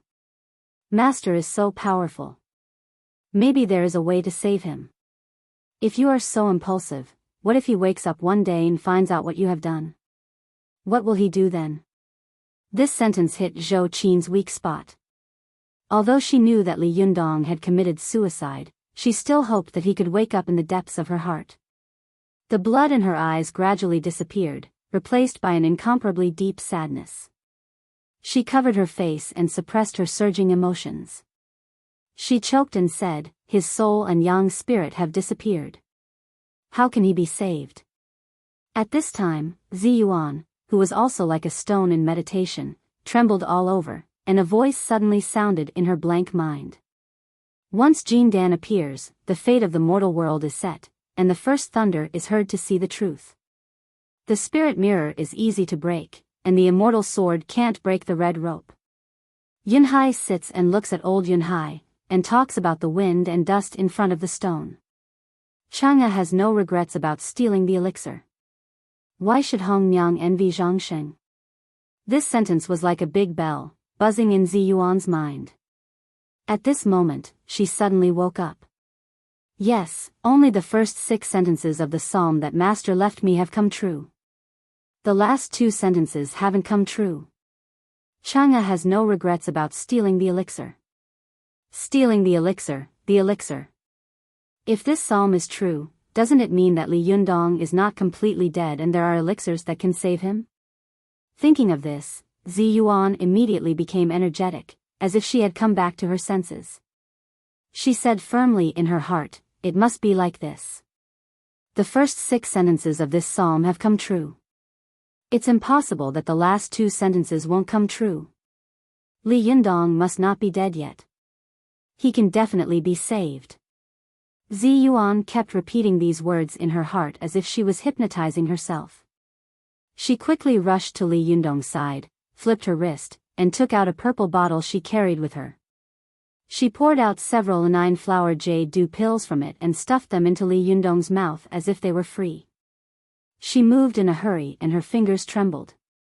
The 9-flower jade dew pills, which were worth thousands of gold coins, slipped from the corner of Li Yundong's closed mouth and fell to the ground. She didn't even look at them. She just gently pinched Li Yundong's cheek with one hand and sent the pills into his mouth. At this time, although Li Yundong's soul and yang spirit were completely broken and he was like a vegetable, the pill melted in his mouth. After a while, it turned into a clear stream and merged into his body. Ziyuan stretched out her hand and nervously felt the pulse of Li Yundong's wrist. But after a while, she saw that after the medicinal power of the 9-flower jade dew pills entered Li Yundong's body, it was like a clay ox sinking into the sea. There was no movement at all. Her heart tightened, and she couldn't help but think quickly. It seems that ordinary pills are no longer enough. There must be peerless elixirs. But where can I find such a peerless elixir that can bring people back to life? Su Chan and Zhou Qin, who were next to her, saw Ziyuan's movements. They both knew that Ziyuan had always been calm and intelligent. She wouldn't do something meaningless for no reason. Therefore, seeing her movements at this time, they couldn't help but feel a sense of hope in their hearts. Su Chan blinked her tearful eyes and said timidly and eagerly, "Sister Ziyuan, do you have a way to save Yundong?" Zhou Qin didn't say anything. She just clenched her fists and stared at Ziyuan nervously. Ziyuan opened her mouth and glanced at the two of them. Originally, she wanted to say, yes, but when she saw the eagerness and hope in their eyes, she felt countless timidity and fear in her heart. She was afraid that if she failed, if the poem was wrong, if she didn't save Li Yundong, if she couldn't find the elixir, then she would give them hope and destroy it. They would definitely not be able to bear such a heavy blow. Ziyuan said bitterly in a low voice, "No. I just. She said a few words in a row, but in the end, she didn't finish her sentence. However, Su Chan smiled sweetly and said to Ziyuan, "Sister Ziyuan, it's okay. With me accompanying Yundong, you can do whatever you want. Even if it doesn't work, it doesn't matter." As she said this, she turned her head and looked at Li Yundong in a daze. She choked up in a low voice and said, "I have become a devil that is condemned by all. He has never given up on me, nor has he abandoned me. Now that he has become like this, I will not leave him. As long as he doesn't wake up, I will be here with him. If he doesn't wake up for a year, I will be here with him for a year. If he doesn't wake up for a lifetime, I will be here with him forever." Su Chan said in a daze, "He must also want me to be with him." Ziyuan looked at Su Chan and felt sad. She tried hard not to cry and nodded to Su Chan. Then, she turned to Zhou Qin and said, "Zhou Qin, take care of them. I'll leave for a while." Zhou Qin and Ziyuan had been together for a long time. She knew that Ziyuan had a calm temperament. If she wasn't 100% sure, there were some things that she would never say. At this time, Ziyuan's actions must mean that she was sure of something, but she wasn't sure, so she didn't dare to tell them. Zhou Qin thought about it for a while and didn't ask what Ziyuan was going to do. She just nodded and couldn't help but feel a little hopeful in her heart. As soon as people had hope, their sadness immediately decreased a lot. Zhou Qin wiped away her tears and said, "Go. I'm here." Ziyuan forced a smile and finally turned her head to leave.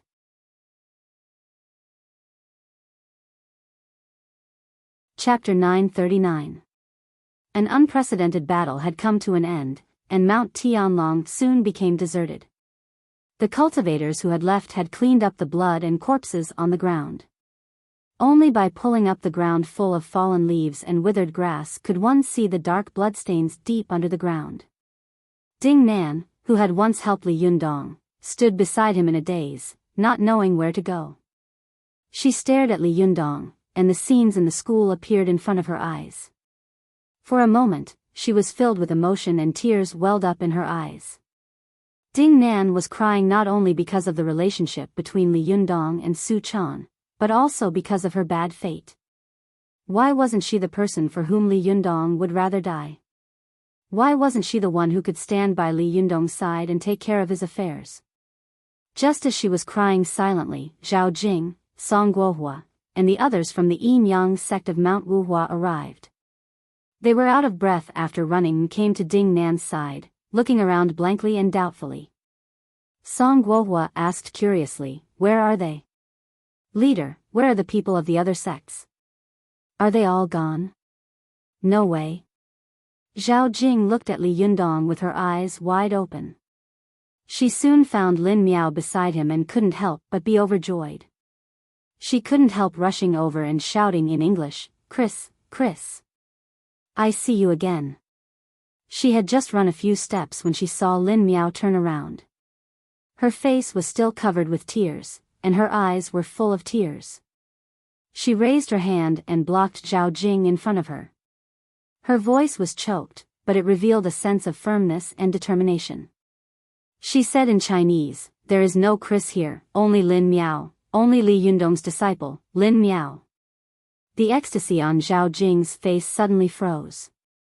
She suddenly felt that Lin Miao in front of her was extremely strange, as if she had never known her before. Zhao Jing tentatively asked in awkward Chinese, "Ku? Lin Miao, what's wrong with you?" At this time, Lin Miao couldn't help but shed tears. "Don't you see that my master is dead? Alba, just go. If you want to go back to your country, go back. Don't disturb me. Let me have some peace." Zhao Jing was shocked. She looked at Li Yundong, only to see that the boy who used to talk and laugh was now motionless like a clay puppet. The girls beside him were all in tears.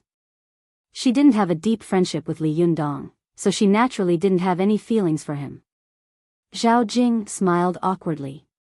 She looked at Ding Nan next to her, then carefully said to Lin Miao, "Lin Miao, since you no longer have a master, then, why don't you take my master as your master?"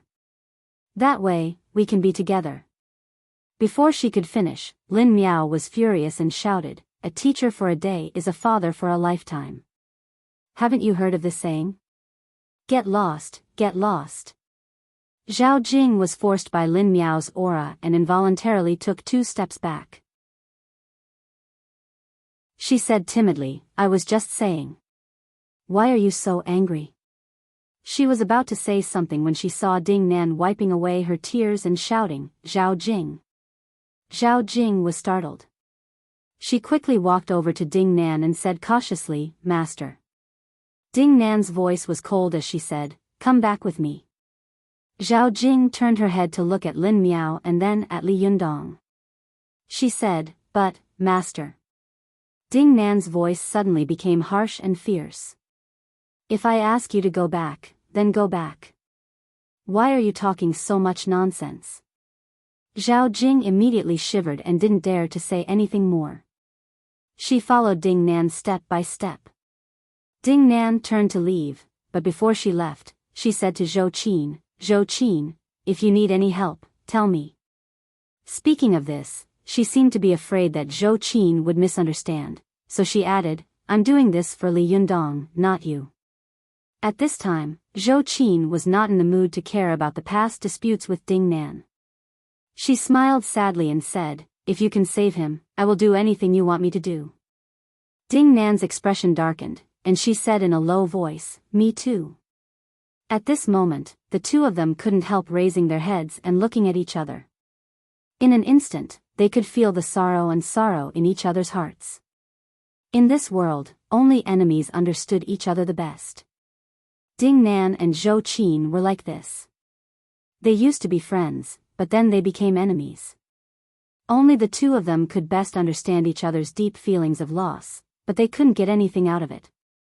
Ding Nan looked at Zhou Qin with a complicated look in her eyes and said, "When this matter is over, I will settle the score with you. Before that, I will let you go." The corner of Zhou Qin's mouth twitched. She said, "Me too." Ding Nan turned her head and glanced in the direction of the immortal pen in the stone room. She wanted to take the powerful magical weapon back, but she felt that taking it back at this time would be adding insult to injury. Although she never minded hitting others when they were down, there were always exceptions to everything. Li Yundong was the only person she would never do it to. After taking a look, Ding Nan struggled in her heart. Finally, she turned around and left. Like Zhou Qin and the others, although she knew that Li Yundong's soul had disappeared, she still hoped that Li Yundong could come back to life one day. Ding Nan and the others were the last to leave. Mount Tianlong fell into complete silence. Su Chan seemed to be unable to hear or see anything around her. At this time, there was only Li Yundong in her eyes. She stood beside Li Yundong in a daze and kept whispering in his ear, telling him everything that had happened between them. Zhou Qin stood to one side and looked at them silently. She didn't go forward, nor did she leave. She was like a guardian, lonely and lonely. At this time, Ziyuan flew quickly to Mount Longhu. As soon as she got close to Mount Longhu, she landed and quickly rushed to the mountain where the Linggong sect was located. Her figure was like lightning, and it didn't take long for her to rush into the Taoist field of the Linggong sect. The Taoist field was now useless. There were still horizontal strips on the door, and the ground was overgrown with weeds. The beams and windows were densely covered with cobwebs. Ziyuan ran all the way, and suddenly, she brought up a cloud of dust. She was shocked, but the dust behind her was rolling in the air, unable to fall for a long time. Ziyuan passed through a cave, passed through a lotus pond, and rushed into the stone cave. She moved her 5 fingers on a smooth wall, and a pale yellow ripple appeared where her fingers passed. When these ripples were strung together, they formed a strange and exquisite rune. After Ziyuan finished drawing the rune, she pressed her palm on it. Suddenly, the wall made a cracking sound, and a shelf stretched out from the wall. On the shelf were several thread-bound books, but these books were wrapped in fluorescent threads. Ziyuan knew that this was a small magic formation set up to prevent someone from stealing the books. If someone forcibly took the books, the tiny threads on them would easily tear the books into pieces. Ziyuan carefully pressed her palm on the bookshelf and poured her spiritual power and junqi into it. After a while, the bookshelf emitted a burst of light, and the lustrous threads on it retracted into the bookshelf one by one. Ziyuan breathed a sigh of relief, picked up the book and began to read. She read 10 lines at a time, quickly looking for the chapter on elixirs in the book. When she turned to the chapter on elixirs, she heard a rustling sound behind her. Ziyuan was suddenly shocked, and the 9th heaven Ziyuan silk that she carried with her instantly stabbed behind her like a furious thunder. As soon as the 9th heaven Ziyuan silk moved, she heard a familiar voice scream from the lotus pond outside the stone cave, "Shiji, it's me." Ziyuan was shocked again. She immediately moved her heart and mind, and the 9th heaven Ziyuan silk stopped in front of Ruan Hongling in an instant. Ziyuan walked out of the stone cave quickly, only to see Ruan Hongling squatting beside the lotus pond. One hand was wet, and the other was gently holding a lotus seed. Ziyuan asked in surprise, "Why are you here? What are you doing here?" Ruan Hongling forced a smile and said, "Shiji, I'm remaking Chao Kefi's soul." Ziyuan took a closer look and saw that the lotus seed in Ruan Hongling's hand was crystal clear, emitting a soft white light. She could vaguely see a person's figure in it. She sighed softly and said, "It's really hard for you to think of this now. My heart is in a mess, and I didn't think of this at all. I'm really ashamed."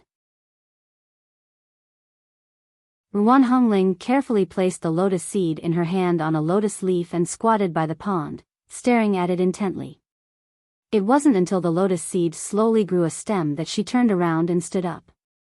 She asked curiously, "Shiji, why are you here?" Hearing this, Ziyuan was stunned. She didn't know how to answer, so she subconsciously hid the book in her hand behind her back. Ruan Hongling was also a very smart person. She looked over and saw that Ziyuan was holding the Taoist treasure, Zhengyi Taoist Canon, in her hand. She was suddenly stunned. Taoist Canon was an encyclopedia that gathered almost all the history, illusions, magic, elixirs, the origin of the sect, and so on. Although this kind of book was also sold to the outside world, there was a huge difference between the part sold to the outside world and the part collected by the cultivation sects themselves. This was especially true when it came to pills, spells, and so on. Cultivation sects naturally had their reservations. Some of the books sold to the outside world recorded the method of making pills, but they often lacked a key ingredient. The Taoist canon that was kept in the sect's own storage not only recorded the method of making pills, but also the pill's origin, medicinal properties, usage, and the location where the sect stored the pills. The Taoist scriptures were as vast as the sea. Flipping through a piece of information was like looking for a needle in a haystack. The thick book in Ziyuan's hand was just a general outline. She could only find the content she was looking for by flipping through the corresponding content and following the map. When Ruan Hongling saw that Ziyuan had rushed back to the sect and was reading Zhengyi Taoist Canon, at this time, a thought flashed through her mind. She asked in surprise, "Shiji, do you want to refine elixirs to save Li Yundong?" Seeing that Ruan Hongling had understood, Ziyuan stopped hiding. She shook her head helplessly and said, "How can I refine a life-saving elixir in such a hurry? I just want to find out what kind of elixirs in the world can bring people back to life." Ruan Hongling sighed and said, "Where can I find them?" "Shiji Ziyuan, have you found them?" Ziyuan shook her head and said, "I haven't found them, but..." Ruan Hongling's heart skipped a beat and she hurriedly asked, "But what?" Ziyuan hesitated for a moment, bit her lip gently, and said, "I think that no matter what the elixir is, I always feel that it has been made." Ruan Hongling exclaimed and said quickly, "Shiji, are you thinking about that psalm? Do you want to steal the elixir?" Ziyuan sighed and said, "Do I have a better choice?" Ruan Hongling said, "But do you know where the elixir is?" Ziyuan said, "I know, but I'm not sure."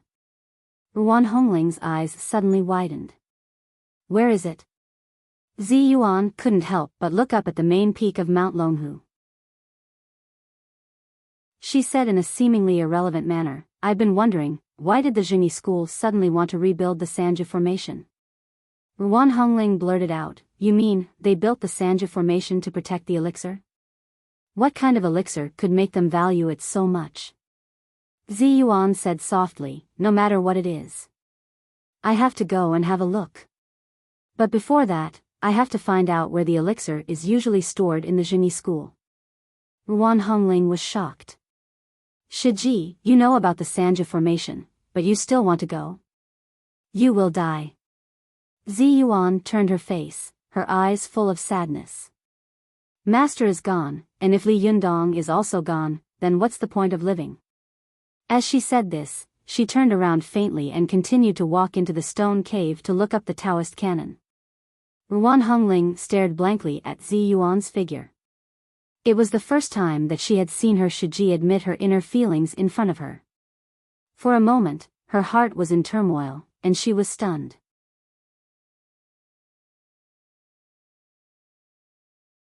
Chapter 940. Late at night, the sky above Mount Longhu was covered with dark clouds, and the sky was drizzling like a crisp rain. From time to time, a series of lightning flashed through the clouds, illuminating the world.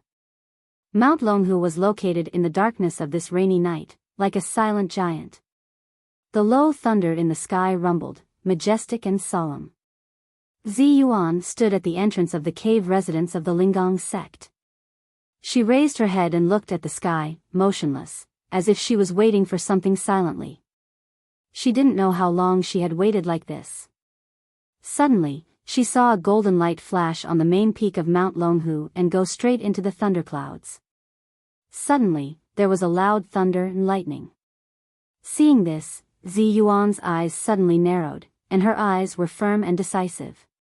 She had been waiting for the arrival of the thunderstorm for the past few days. She was waiting for Zhang Tianshi, who was the greatest threat to her, to plunge into the thunderclouds to transcend the thunder tribulation. Now, she had finally waited for this opportunity. She immediately moved and rushed toward the main peak of the Jingyi school. However, not long after Zi Yuan rushed out, a person suddenly appeared beside her. Zi Yuan turned her head and saw that the person beside her had a ponytail and a bright forehead. Although it was night, it was still difficult to hide her beauty. It was her shimmy, Ruan Hongling. Zi Yuan suddenly stopped and said in surprise and anger, "Hongling, didn't I tell you not to follow me?" Zi Yuan knew that this trip was extremely dangerous. Jingyi school had spent a lot of manpower and material resources to rebuild the Sanju Formation, so it must be extremely powerful.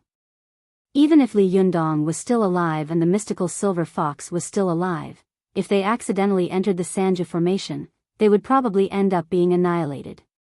Although Zi Yuan was already a master of the Thunder Tribulation, there was still a big gap between her and Li Yundong and the mystical silver fox. She knew that it was very likely that she would not be able to come back from this trip, so she deliberately asked Ruan Hongling to carefully take care of Chao Kefi's soul by the lotus pond in the stone cave these days, while she herself was at the entrance of the cave, paying close attention to the situation of the main peak of Mount Longhu. But what Zi Yuan didn't expect was that although Ruan Hongling had promised her well, as soon as Zi Yuan left the cave residence, she followed her. Ruan Hongling usually followed Zi Yuan's lead. Especially when Zi Yuan was angry, she didn't dare to contradict her. If she said to go west, she would never go east. But at this time, there was a firm and decisive look in Ruan Hongling's eyes. She said, "Shiji, now there are only the two of us left in the Linggong sect. Do you think I will let you take the risk alone? Have you ever thought about what I would do if something happened to you?" Zi Yuan's heart trembled when she heard this, but her face was still full of anger. She scolded, "No, your cultivation is not high enough. You can't go with me." However, Ruan Hongling did not back down and asked, "Senior sister, your cultivation is indeed much higher than mine, but no matter how high your cultivation is, if you enter the Sanju Formation and cause it to be activated, do you think you can escape? Is there any difference between a lightning tribulation expert and a person like me in the Triple Terminal Formation?" Zi Yuan was silent for a while. She knew that what Ruan Hongling said was true, and she couldn't refute it. But she still didn't want Wan Hongling to take the risk with her, so she said earnestly, "Hongling, I still have a chance to escape alone. If there are two of us. I really. At this point, Zi Yuan's voice was already trembling a little, and she couldn't go on. Wan Hongling's eyes were also red, and tears flowed down her cheeks. In the rain, the tears and raindrops mixed together, and it was hard to distinguish between tears and rain. She sobbed and said, "Shiji, don't worry, I will never hold you back. I'm just begging you to take me with you. You used to bring me with you for everything, but ever since you left the mountain, you don't tell me anything, and you don't take me with you anymore. Am I still your junior sister?" Zi Yuan sighed and gently wiped the water and tears from Wan Hongling's face. She said softly, "Then you have to promise me that if anything happens, you have to leave immediately and don't care about me. Do you understand?" Wan Hongling wiped her tears hard and nodded. "I understand." Zi Yuan stared at her. Seeing her firm expression, she didn't know if she had listened to her. Zi Yuan didn't want to waste any more time. After a sigh, she continued to rush toward the main peak of Mount Longhu, with Wan Hongling quickly following behind her. After the earth-shattering battle, almost everything had been settled, so Mount Longhu had also relaxed a lot. In addition, it was late at night, and it was also the precious moment. Almost all the cultivators were cultivating in meditation. Zhang Tianshi, the strongest person in the Zhengyi school, had also gone into the thunderclouds to transcend the lightning tribulation. Therefore, the defense of Mount Longhu had almost dropped to an unprecedented level. Zi Yuan herself was a master of the lightning tribulation and an inner disciple. She was extremely good at hiding her aura and traces. Therefore, although she was carrying Wan Hongling, whose cultivation was not high, she could still easily sneak into the main peak from the side peak. The two of them arrived at the main peak of the Zhengyi school, passed through the mountain gate, walked along the stone steps, and arrived in front of the majestic Taoist master's mansion.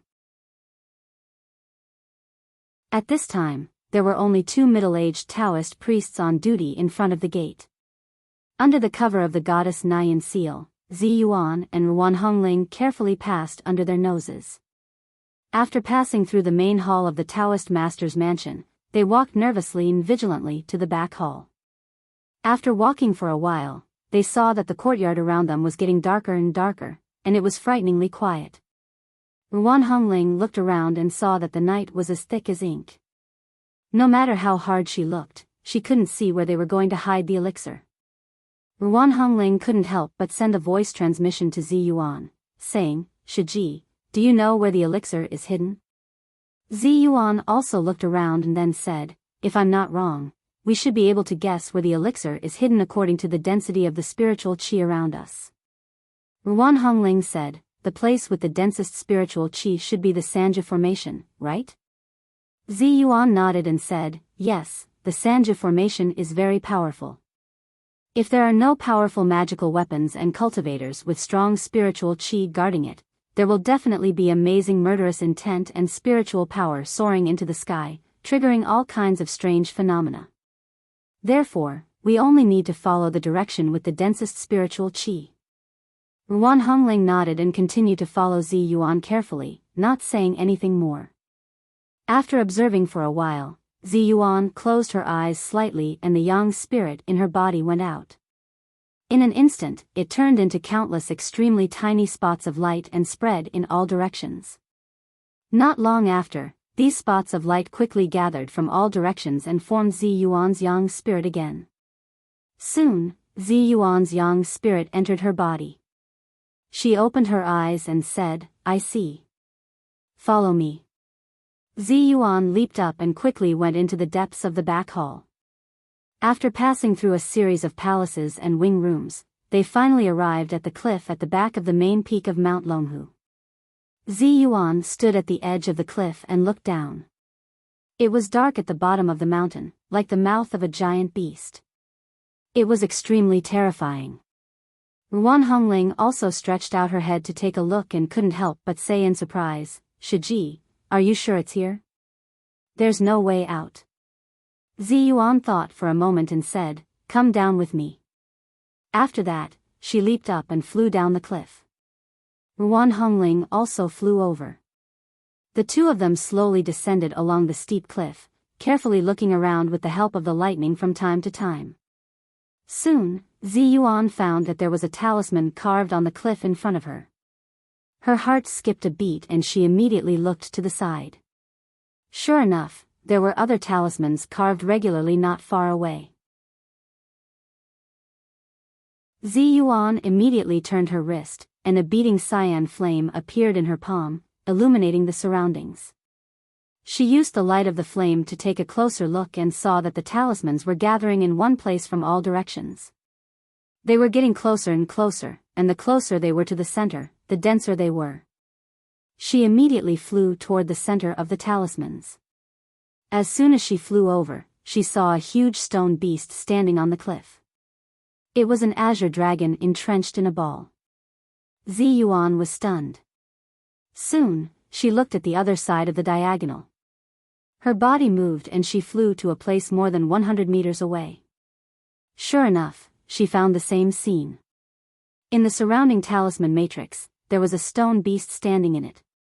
It was the vermilion bird. At this time, Ruan Hongling also reacted. She whispered, "Sister Ziyuan, are these 4 mythological beasts guarding the spiritual medicine we are looking for?" Ziyuan shook her head. "It's not that simple. These 4 mythological beasts and so many talisman matrices should be specially designed to suppress the amazing murderous aura and spiritual energy of the Sanja formation." After she finished speaking, she flew toward the center of the 4 mythological beasts. After flying for a distance, she found 2 swords stuck in a stone wall. The hilts of these 2 swords went straight into the rock wall. There were weeds and shrubs growing on the cliff around them. If she didn't look closely, she wouldn't have been able to find them at all. Ziyuan pushed aside the weeds and shrubs and saw that there were extremely small and dense talismans around the hilts of the swords. There was a burst of dark red light in the lines of the talismans, which was faintly discernible. Ziyuan saw that the engravings around the talisman matrices were old, but there was no rust on the hilts of the 2 long swords, as if they were new. She couldn't help but be stunned and turned to look at Ruan Hongling. Ruan Hongling also looked at the 2 swords in surprise. Although her cultivation was not high, she was also an inner disciple and had a lot of knowledge. She whispered, "Shiji, these 2 swords are a little strange. Could it be the mechanism to open the Sanja formation?" Ziyuan raised her arm and wiped the cliff with her slender hand. In an instant, countless tiny balls of fire ignited one after another, like a faint wall of fire. This wall of fire illuminated the cliff, making it extremely clear. Ziyuan's figure floated away in an instant. After looking at it from a distance, she wiped her hand again, and the wall of fire disappeared in an instant. Not even a single weed was ignited. Ziyuan's figure flashed back to Ruan Hongling's side and said, "You're right, but also wrong. If I'm not wrong, these 2 swords should be the key magic weapons to block the murderous aura and spiritual energy of the Sanja formation. As long as we pull out these 2 swords, the Sanja formation should be opened and we should be able to enter." Ruan Hongling's heart trembled. At the last moment, she suddenly felt timid. Looking at the 2 sword hilts, her eyes flashed. Ziyuan seemed to have sensed her heart and said softly to her, "Hongling, you've already accompanied me here. Why don't you go back first?" However, Ruan Hongling gritted her teeth and reached out to hold one of the hilts. She said, "Shiji, don't you see that there are 2 swords here? Obviously, 2 people need to draw the swords at the same time. And if I'm not wrong, the strength and speed of the 2 people should be the same. Otherwise, it will cause the formation to backfire, right?" Ziyuan sighed and said in a slow and solemn tone, "Hongling, you're right, but you have to think it through. If we open the formation, there will be no turning back." Ruan Hongling said firmly, "Shiji, you can't open this formation alone. Don't say any more. We've already come this far. How can we go back?" Ziyuan didn't say anything more. She nodded, took a deep breath, and slowly reached out to the hilt of the other sword.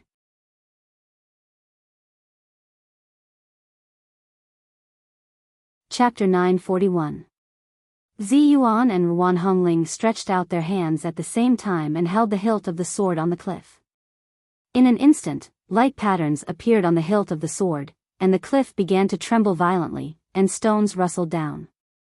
Shrimpy, calm, Zi Yuan and Ruan Hongling had grown up together. They were almost inseparable when they ate and cultivated. In terms of telepathy, they might not be as good as the twins Deng Yu and Deng Jiao, but compared to others, they were much stronger. They looked at each other and nodded slightly. At the same time, they exerted their strength and slowly pulled out the long swords in their hands. For a moment, the long swords made a violent and ear-piercing sound of friction with the cliff wall, which was extremely ear-piercing in the middle of the night. Zi Yuan and Ruan Hongling were extremely nervous. Their palms, which were holding the hilts of the swords, were full of sweat. They were afraid of alarming the many cultivators of the Jingyi school. They couldn't help but look at each other again. At the same time, they gritted their teeth and pulled out the long swords with all their might. With a clang, the two long swords were immediately pulled out by the two of them. The long swords shone brilliantly, and the sword light soared into the sky. After the swords were pulled out, a burst of colorful divine light immediately appeared in the two original sword grooves. The colors were extremely bright and colorful. Then the stone wall rumbled and slowly opened, revealing a huge stone cave inside. The stone cave was full of all kinds of colorful light, which was dazzling and dazzling. The long swords in Zi Yuan and Ruan Hongling's hands also trembled violently at this time, making a buzzing sound. After a while, they shattered into countless dust and disappeared in their hands.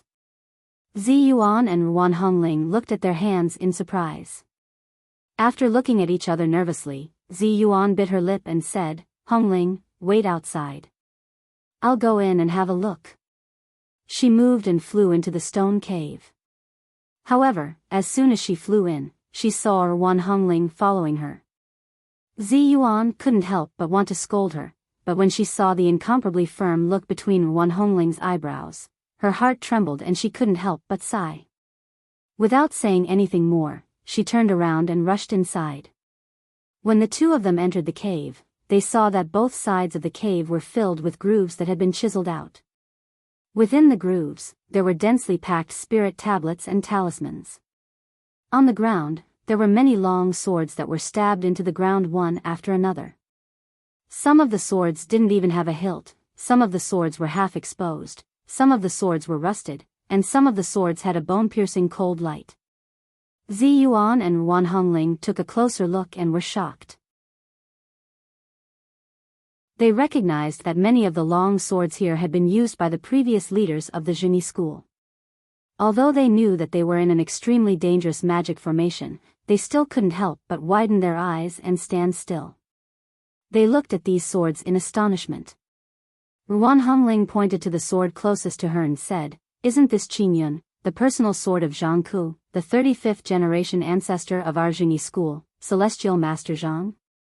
Zi Yuan couldn't help but stare at a blue long sword not far away and say, This seems to be the personal sword of our Linggong sect's ancestor, Xue Pei, Zhenren Xue." The two of them seemed to have entered the sword hall of the world's famous swords. They looked at the swords one by one and saw that the personal swords left behind by the ancestors of the Jingyi school and the Linggong sect were placed inside. Each long sword had an extremely glorious and legendary history. At this time, each sword stood quietly in this stone cave, like a huge sword grave. Shrimpy learning. Calm, along the way, the two of them were shaken and tongue-tied. Especially when they saw a 3-feet-long Qingfeng sword in the lead and the 3 words engraved on the hilt, they were so shocked that they couldn't control themselves.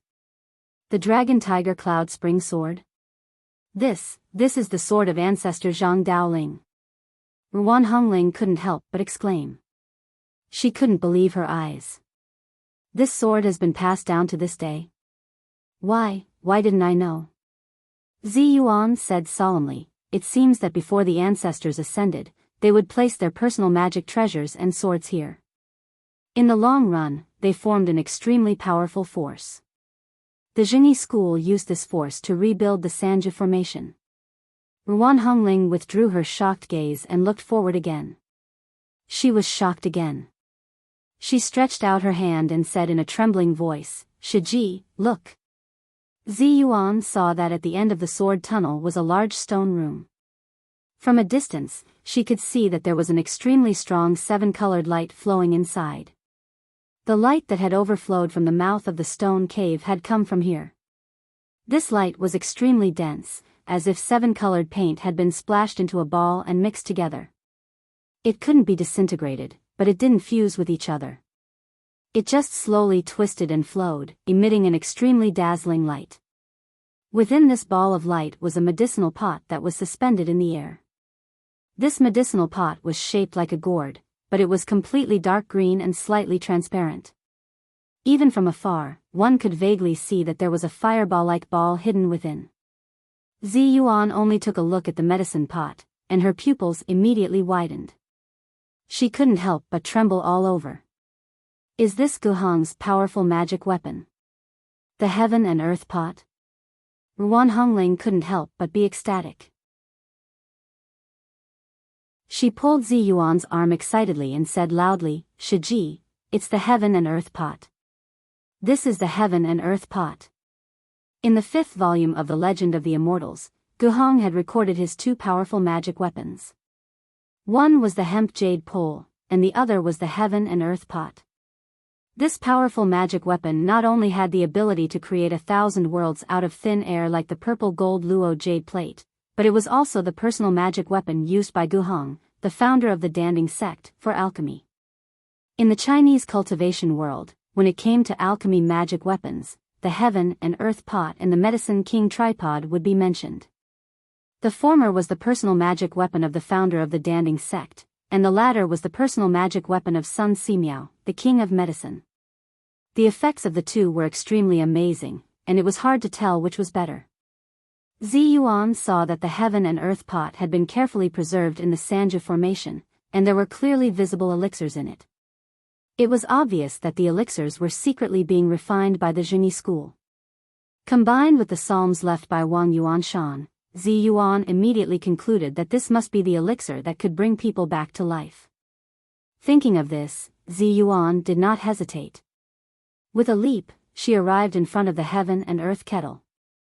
With a wave of her slender hand and a wave of her sleeve, the colorful halo was immediately dispelled by Zi Yuan, revealing the dark green heaven and earth kettle. Zi Yuan reached out to grab the heaven and earth pot. Ruan Hongling, who was beside her, suddenly said in shock, "Shiji." Before she could finish speaking, she saw that Zi Yuan had already grabbed the heaven and earth pot with one hand.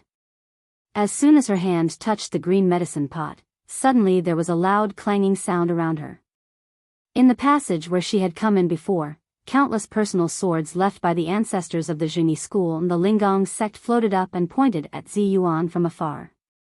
They were full of murderous intent, and the sword light was shining in all directions. Zi Yuan was shocked. Not only did she not release the medicine pot, but she also gritted her teeth and quickly poured out the elixir in the pot. She saw a thumb-sized pill roll out. The pill was red and glowed faintly. Even Zi Yuan could not recognize what kind of pill it was.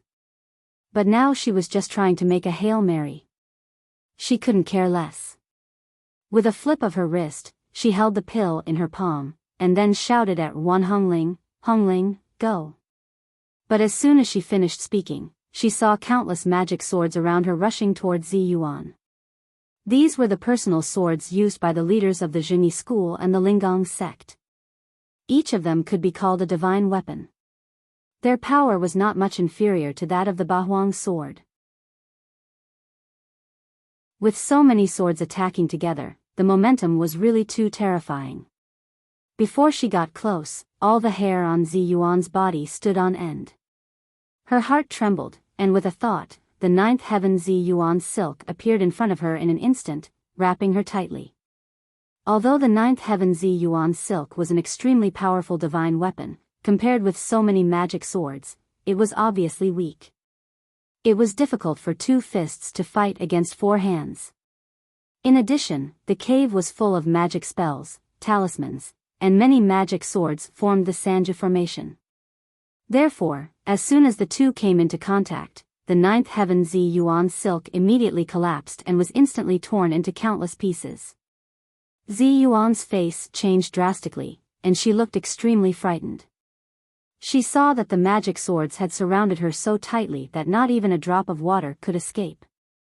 Without thinking, she raised her hand and threw the pill at Wan Hongling. She shouted, "Hongling, take the spiritual medicine and leave quickly." Wan Hongling reacted quickly and caught it in her hand.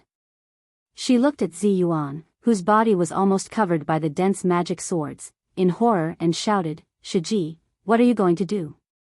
Seeing that she was hesitating and unwilling to leave, Zi Yuan couldn't help but shout, "Why don't you go? You will die if you stay. Go, go." After that, she clapped her hand and a gust of wind came out, slapping Wan Hongling far away. Wan Hongling's eyes were filled with tears. She gritted her teeth, turned her head, and quickly turned into a blue light and flew out of the cave.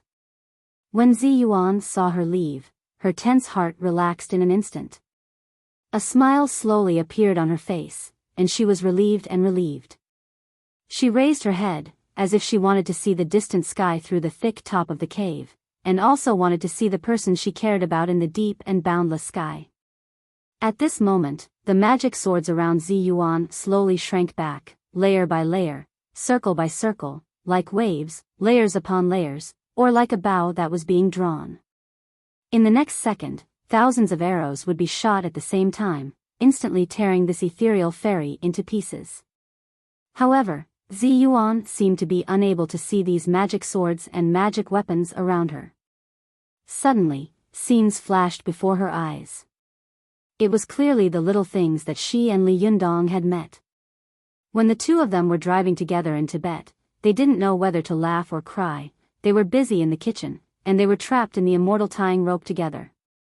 She vaguely remembered a Taoist stroking a girl's head and saying with a smile, "Zi Yuan, that person is your destiny. He is your love. Don't hide. You can't hide. Don't run away. You can't escape." This series of scenes flashed quickly in front of Zi Yuan's eyes. Her heart trembled, and her eyes became confused in an instant. But gradually, a figure gradually appeared in these scenes. It was the scene of Li Yundong arduously trekking for Su Chan, the 1,000-mile Zhuji phase, and the scene of Li Yundong challenging the 6 great sects alone for Su Chan. Didn't they get to know each other because of that fox? Slowly, these scenes appeared in front of Zi Yuan's eyes. The days when Li Yundong and Su Chan were together day and night. The intimate figures of the lovers swayed and swayed in front of her eyes, like the flickering candlelight in the depths of the dark and cold road, illuminating her soul and warming her heart. Gradually, a smile appeared on the corner of Zi Yuan's mouth, warm and calm. Her eyes were no longer confused, struggling, and confused. She waited for the moment of fate to come and said softly, "All the Tao ancestors, all the gods and Buddhas, all the ancestors. I hope you can forgive me for my sins and let Li Yundong and Su Chan go. I, Zi Yuan, am willing to bear any calamity or pain in the world. Even if my body is broken into pieces, I will never complain." Zi Yuan formed a palm with one hand, lowered her head, and smiled slightly. She slowly closed her eyes, but at the moment she closed her eyes, countless magic swords in the 3-Ju formation made a deafening roar like a dragon and rushed toward her like a storm. I'm sorry, everyone. I've been so busy today. In the afternoon, I went to the company to report the bill. I was informed that I would meet the boss of Xuanlei Company in the evening. While waiting, I took the time to finish the chapter in the company. I hope you can understand.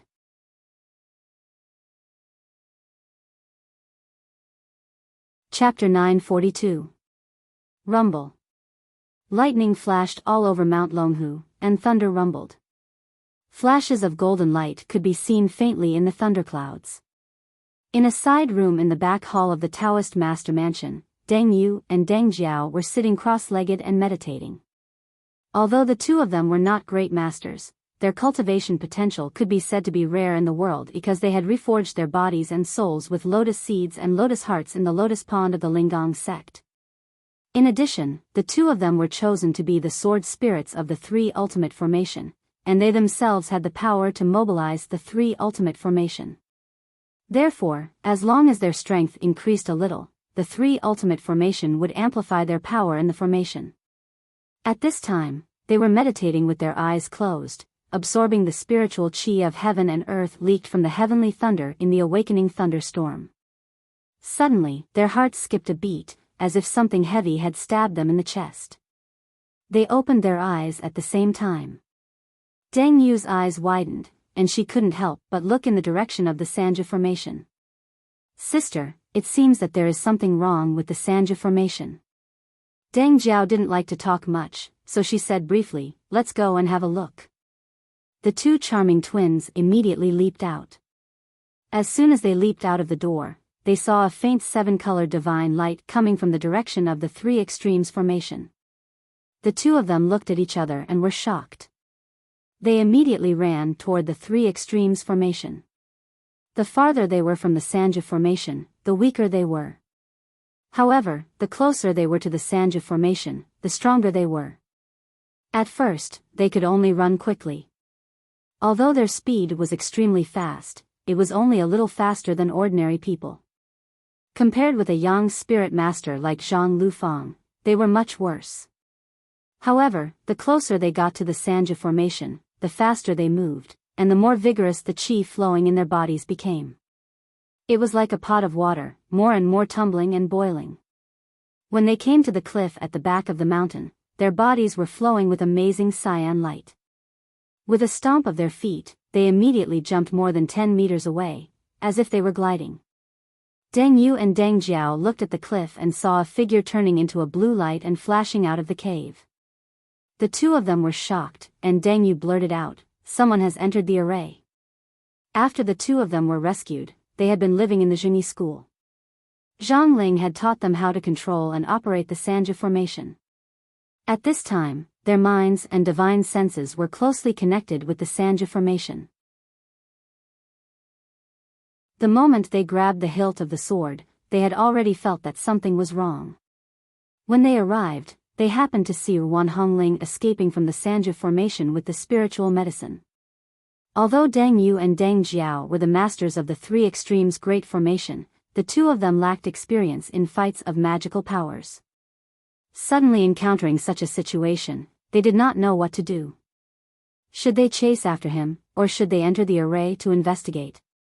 Deng Yu was usually talkative and witty, but when it came to such a situation, she was really helpless. Deng Jiao, who was usually quiet, suddenly said, "Let's go into the array and have a look. The person who just escaped seems to know her." The two of them were twins, and their hearts were connected. As soon as Deng Jiao mentioned it, Deng Yu immediately exclaimed and said, "I remember. It's Ruan Hongling, Zhenren Ruan from the inauguration ceremony of the Linggong sect. Why is she here? Let's go and have a look, sister." The two of them jumped down the cliff hand in hand.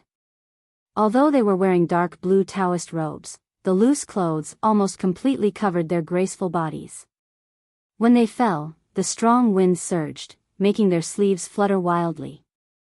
Although it was late at night, the sky was rolling with thunder, and the earth was deep and gloomy, with the flashes of lightning, they still looked like immortals who had descended to the world. Deng Yu and Deng Jiao continued to fall from the sky. The moment they reached the entrance of the cave, the seven-colored divine light that gushed out from the cave suddenly condensed into two seven-colored swords. These two seven-colored swords fell right under Deng Yu and Deng Jiao's feet, stopping their falling figures. Deng Yu and Deng Jiao seemed to have long been used to such a situation. They stood on the light sword, which was only 2 fingers wide, but their bodies did not shake at all. They stood steadily and flew into the cave with the light sword. As soon as the two of them flew into the cave, they saw that the Sanja formation had been activated automatically, and countless divine swords rushed toward Zi Yuan like stormy waves.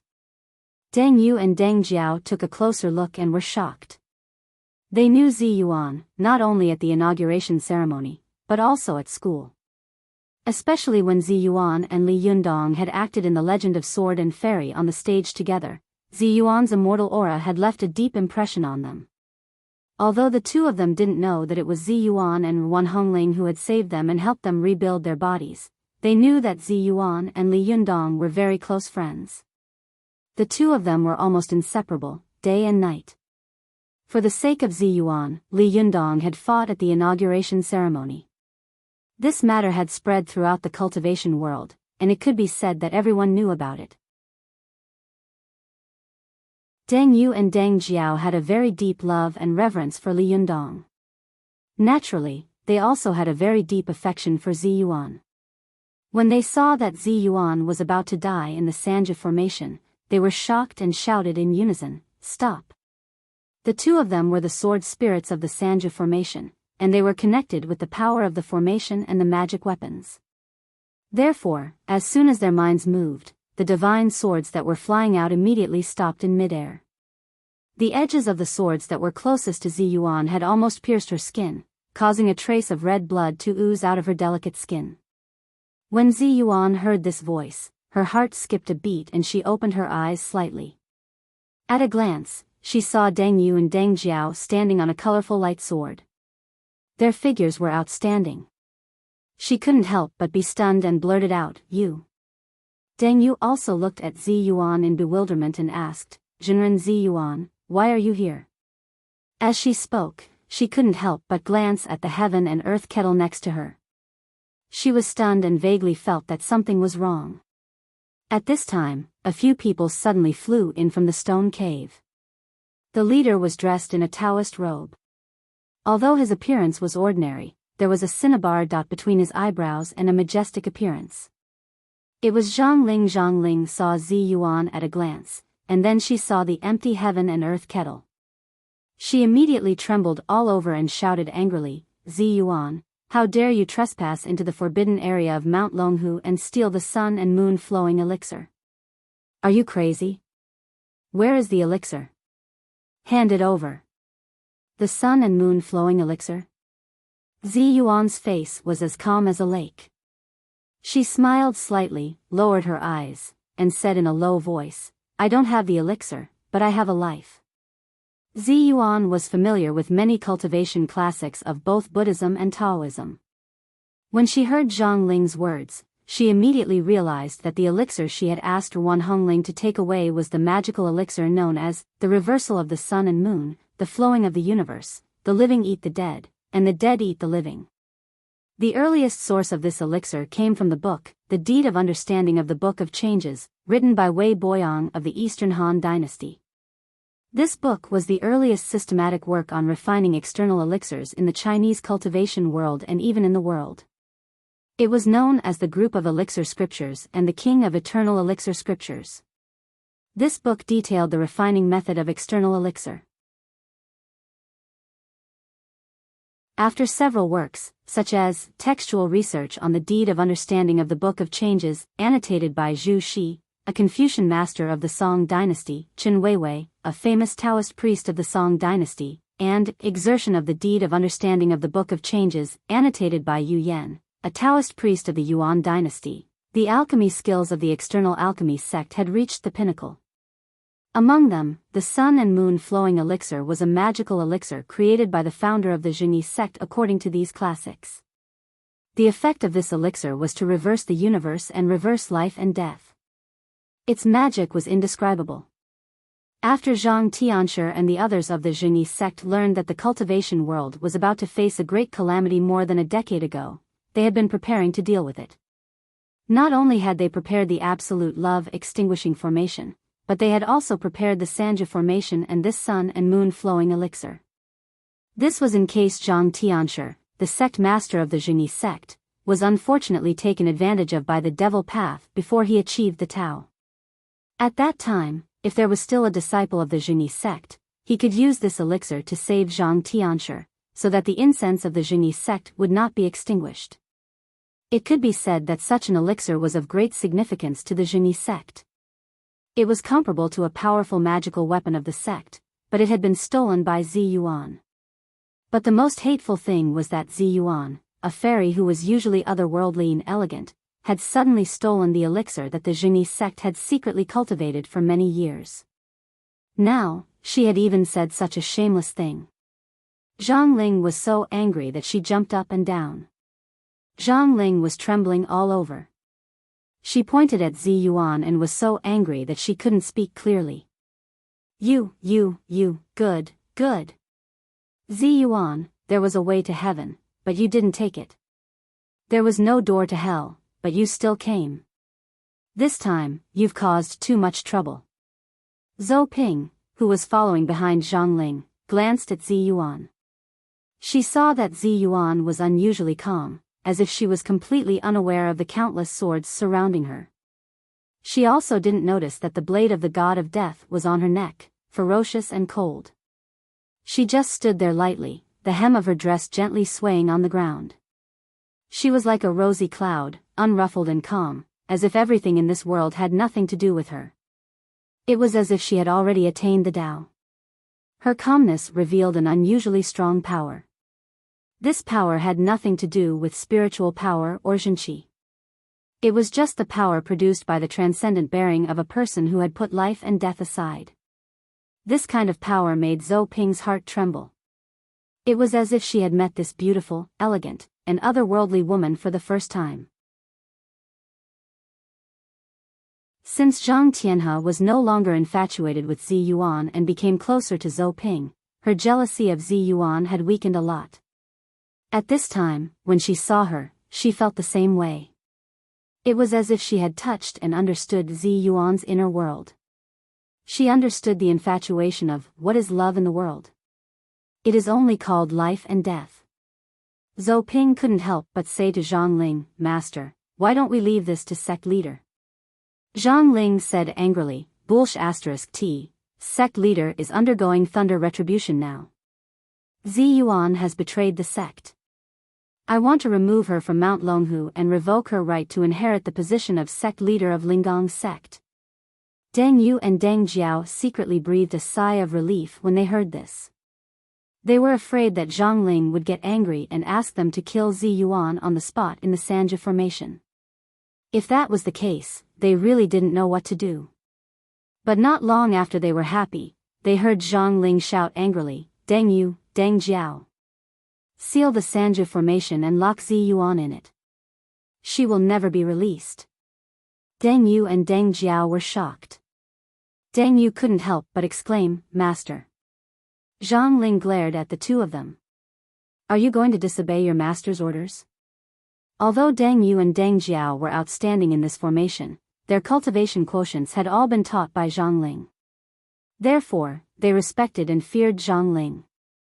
Although they couldn't bear to do it, they didn't dare to say anything. Deng Yu and Deng Jiao looked at each other, then lowered their heads and said, "Yes, master." Zhang Ling snorted angrily. After glaring at Zi Yuan, she left angrily. As soon as they came out of the cave, Deng Yu and Deng Jiao also flew out.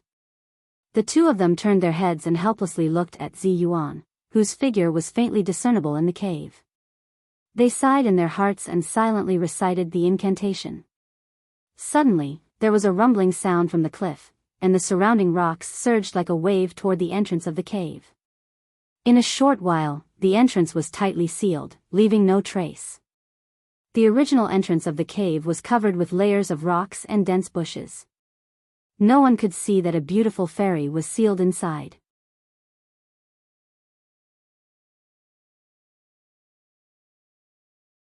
Chapter 943. Ruan Hongling rushed to Mount Tianlong with the sun and moon flowing elixir. As she flew, she wiped away her tears, and the memories in the depths of her mind kept flashing in her mind. She clearly remembered that she and Shiji Zi Yuan had chased Su Chan to the balcony of Li Yundong's house. The two of them had lost the clue and returned without success. But what they didn't know at that time was that this was the beginning of a touching love and the beginning of the entanglement of Zi Yuan's fate. especially when she had been beaten by Li Yundong and fled in a sorry state. When she returned to Mount Longhu and asked Shiji Zi Yuan to go down the mountain, the psalm left by Wang Yuanshan had come true. Ruan Hongling knew about this psalm. At first, she didn't think much of it, but as time went on and Zi Yuan and Li Yundong became more and more entangled, she had become deeply convinced of this psalm. Even she didn't know when she had begun to recognize and accept Li Yundong. In her opinion, Li Yundong and Zi Yuan should be a match made in heaven. When the two of them were together, they would be an immortal couple, the most perfect combination. However, the longer Wan Hongling spent with Su Chan, the more she liked and sympathized with her. She was deeply moved by the sincere feelings between Li Yundong and Su Chan, but she also felt that it was not worth it for her Shiji. Especially now, sacrificing herself to help the two of them. This was simply the stupidest behavior in the world. Ruan Hongling didn't dare to look back in the direction of Mount Longhu. She was afraid that if she looked back, she wouldn't be able to help going back to save her Shiji. She knew that Zi Yuan was trapped in the Sanju formation and would definitely be in danger. It was very likely that when she said goodbye to her in the cave, it would be the last time she would ever see her again. Shiji, Shiji. Why are you so stupid? You didn't even know what kind of elixir it was before you stole it. You didn't even care about your own life and the safety of the sect. Ruan Hongling's eyes were filled with tears, and her heart was bleeding. In her mind, there was a painful figure shouting loudly, "Why don't you think about yourself? Why can you be so selfless? Don't you know that true love is selfish?" Ruan Hongling shed tears all the way. Along the way, she had to be on guard against anyone who would harm her. Even she didn't know when she had entered the ground of Mount Tianlong in Dongwu City. When she arrived at the foot of the mountain, 3 days and 3 nights had passed. After a spring rain at night, the sky was turning white at this time. In the distant sky, there was a faint trace of warm golden sunlight. This warm light flowed and nurtured in the sky. It seemed to continue a force, as if a red sun would erupt in the next second. Ruan Hongling looked at the cave in the stone room of the Fox Zen school and saw 2 figures standing at the entrance of the cave. One of them was Li Yundong.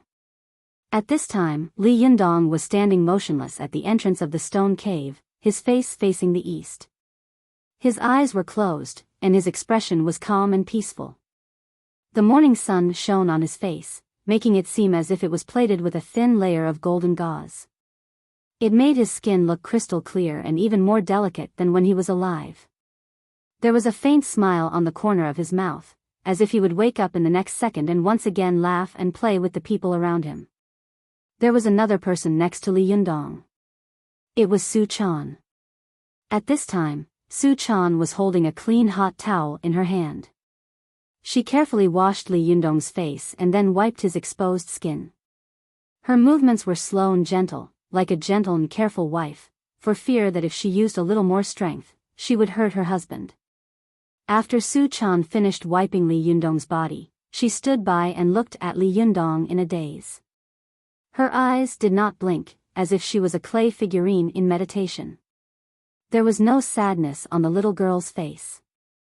On the contrary, her face was full of happiness and satisfaction. Perhaps in the little girl's eyes, only at this time did Li Yundong completely belong to her. Only at this time did he have time to accompany her alone, until the end of time, until the end of time, until the end of time, until the end of time, until the end of time. Seeing this, Ruan Hongling's heart ached again. She knew that even if Li Yundong could not wake up again, Su Chan still had a thought and hope. But what about her Shiji? What did she have? Ruan Hongling suppressed the anger in her heart. She quickly climbed up the mountainside and came to Su Chan's side, shouting, "Su Chan, Su Chan." But no matter how she shouted, Su Chan never turned her head. She just stared at Li Yundong, as if she could not hear or see anything around her. Ruan Hongling shouted a few times. Just as she was about to go forward, she heard a voice not far away. "Stop shouting. She can't hear you. Don't get close to her." Now Su Chan's divine sense has almost been completely sealed. She can only see and hear Li Yundong's voice. Ruan Hongling turned her head and saw a cold figure slowly walking out of the depths of the cave. It was Zhou Qin. After not seeing her for a few days, Zhou Qin's whole body was covered with a layer of gloomy aura, as if she was about to transform into a terrible god of slaughter. As long as the last glimmer of hope in the depths of her heart was extinguished, she would immediately transform into Tsing Lam and drag the whole world into the abyss of hell to be buried with Li Yundong.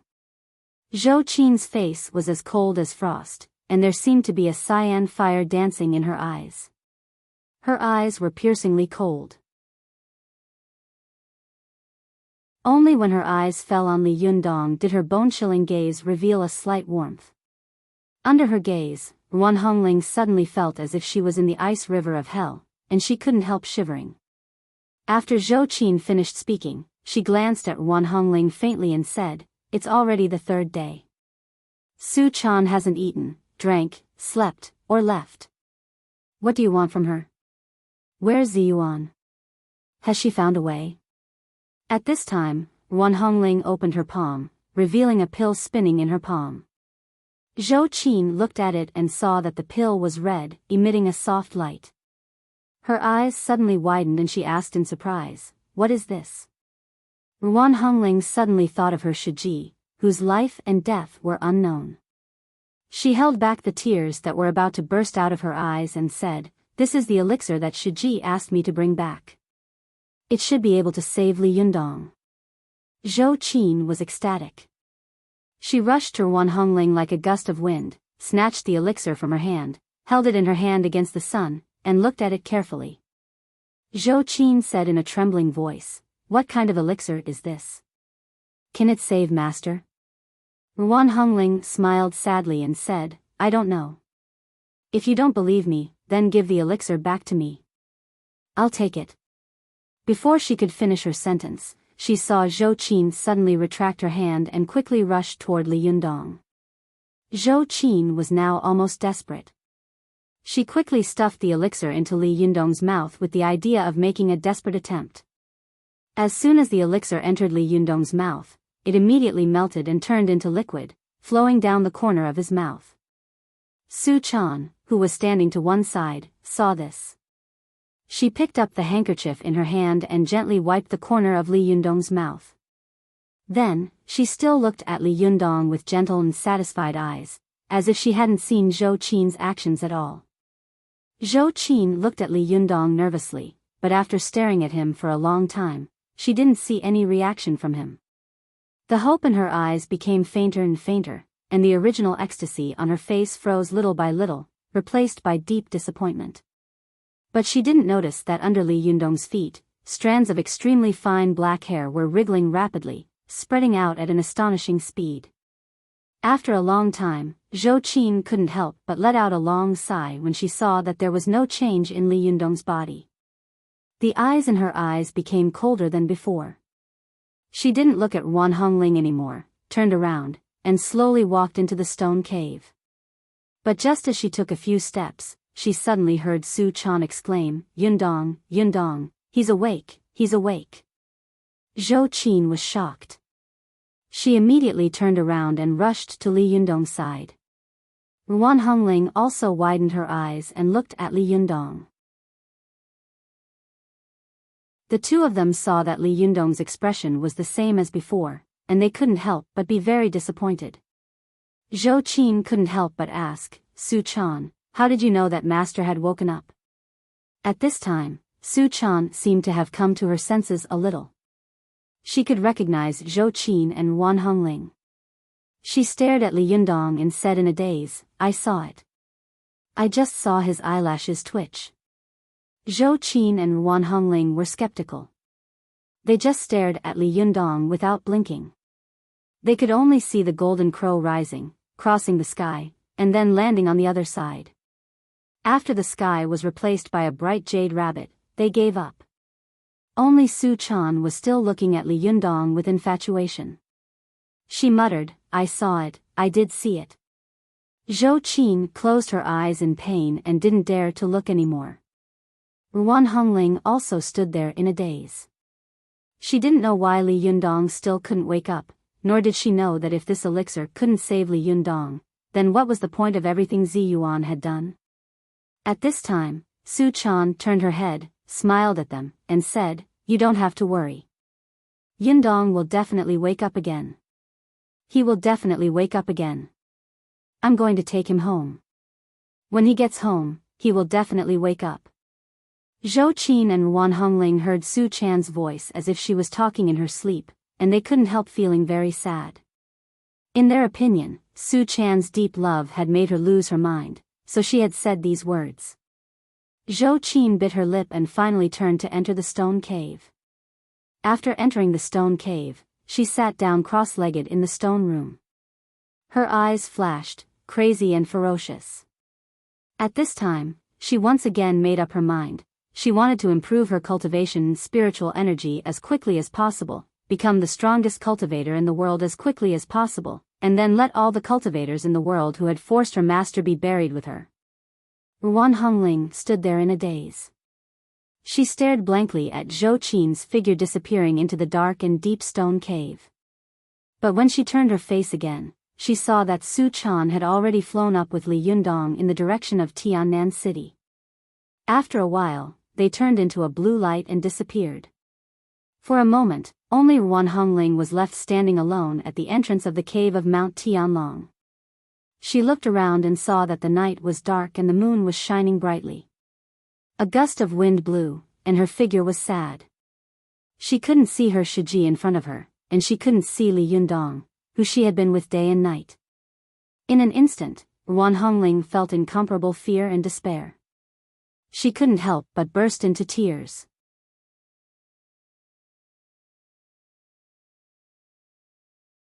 Chapter 944. The little girl took Li Yundong and flew in the direction of their home. When they arrived at Tiannan City, it was already noon. After the little girl landed in a remote place, she carried Li Yundong on her back as she walked. She seemed to be muttering to herself, but also seemed to be whispering to Li Yundong. Su Chan said in a daze, "Yundong, open your eyes and look. We're back. In the past, I was the one who took you flying. Later, when you became stronger and more powerful, you took me flying. But now, I'm the one who took you flying again." Although the little girl was not short, she looked extremely delicate and weak with Li Yundong on her back. Especially with her amazing beauty, she attracted many people's attention as she walked on the road. Su Chan ignored them along the way and just walked by herself. She walked aimlessly on the streets of Tiannan City with Li Yundong on her back. After walking for an unknown period of time, she suddenly found that she had come to the place where she had met and fallen in love with Li Yundong. It was also the rented house that she and Li Yundong had been kicked out of. The little girl raised her head and looked at the small house that had witnessed so many laughter and tears. Looking at the kitchen that had been blown up and repaired, she couldn't help but have tears in her eyes. Su Chan turned her head, wiped away her tears, and said to Li Yundong, "Yundong, look, where are we? Don't you want to open your eyes and take a look?" Li Yundong quietly lay on Su Chan's shoulder with his eyes closed, as if he was sleeping soundly. However, Su Chan seemed to have heard his thoughts. She said with a smile, "You don't want to? Then I'll tell you and you'll listen, okay?" With that, the little girl climbed upstairs with Li Yundong on her back. She came to the door of the room where she and Li Yundong used to live and knocked gently. After a while, she heard footsteps coming from inside, and a girl opened the door. This girl was none other than the first batch of Tiannan University students who had worked in the Desanxian. Naturally, she had seen Li Yundong and Su Chan before, so when she suddenly saw them, she was shocked and stood at the door at a loss. She didn't know whether to call Li Yundong boss, Su Chan lady boss, or something else. Su Chan smiled at the girl and said, "I'm sorry to disturb you. I used to live here with Yundong. I want to take him to see this place again. Is that okay?" The girl seemed a little timid and didn't dare to make a sound. However, the other girl who heard the commotion in the room and came out to take a look reacted very quickly. She quickly said, all right, all right. Please do as you wish. As he spoke, he pulled his companion to the side and shouted in a low voice, are you stupid? Even the boss and the lady boss were in a daze. Not to mention coming in to take a look, even if he wanted to take a fancy to this house, it would only take one sentence. What a blockhead. What do you think Li Yundong and his girlfriend are doing here? The girl said in a low voice. Besides, I didn't know that they used to live here. The other girl rolled her eyes at her and said, why do you care? Rich people are happy. Oh, so the boss used to live here? Well, in the future, I will have something to show off to others. They will envy me to death. Do you want to see Li Yundong's former residence? Okay, pay. The girl couldn't help laughing and scolding in a low voice, you only care about money. You really stink of money. The two of them were whispering, but Su Chan and Li Yundong were sitting quietly in the living room. She whispered in Li Yundong's ear everything that had happened here, as if she wanted to wake Li Yundong up through these things. At first, the two girls were still whispering to each other, but gradually, they pricked up their ears and listened to Su Chan whispering about her past with Li Yundong. The more they listened, the more moved they became. When they heard that Li Yundong and Su Chan had been kicked out of the house and lived on the streets, relying on each other for survival, the two girls couldn't help but burst into tears. For a moment, they forgot about the gossips.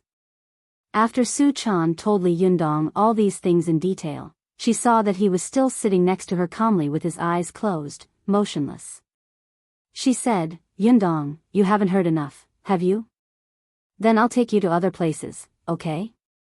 After saying that, she carried Li Yundong out of the door again.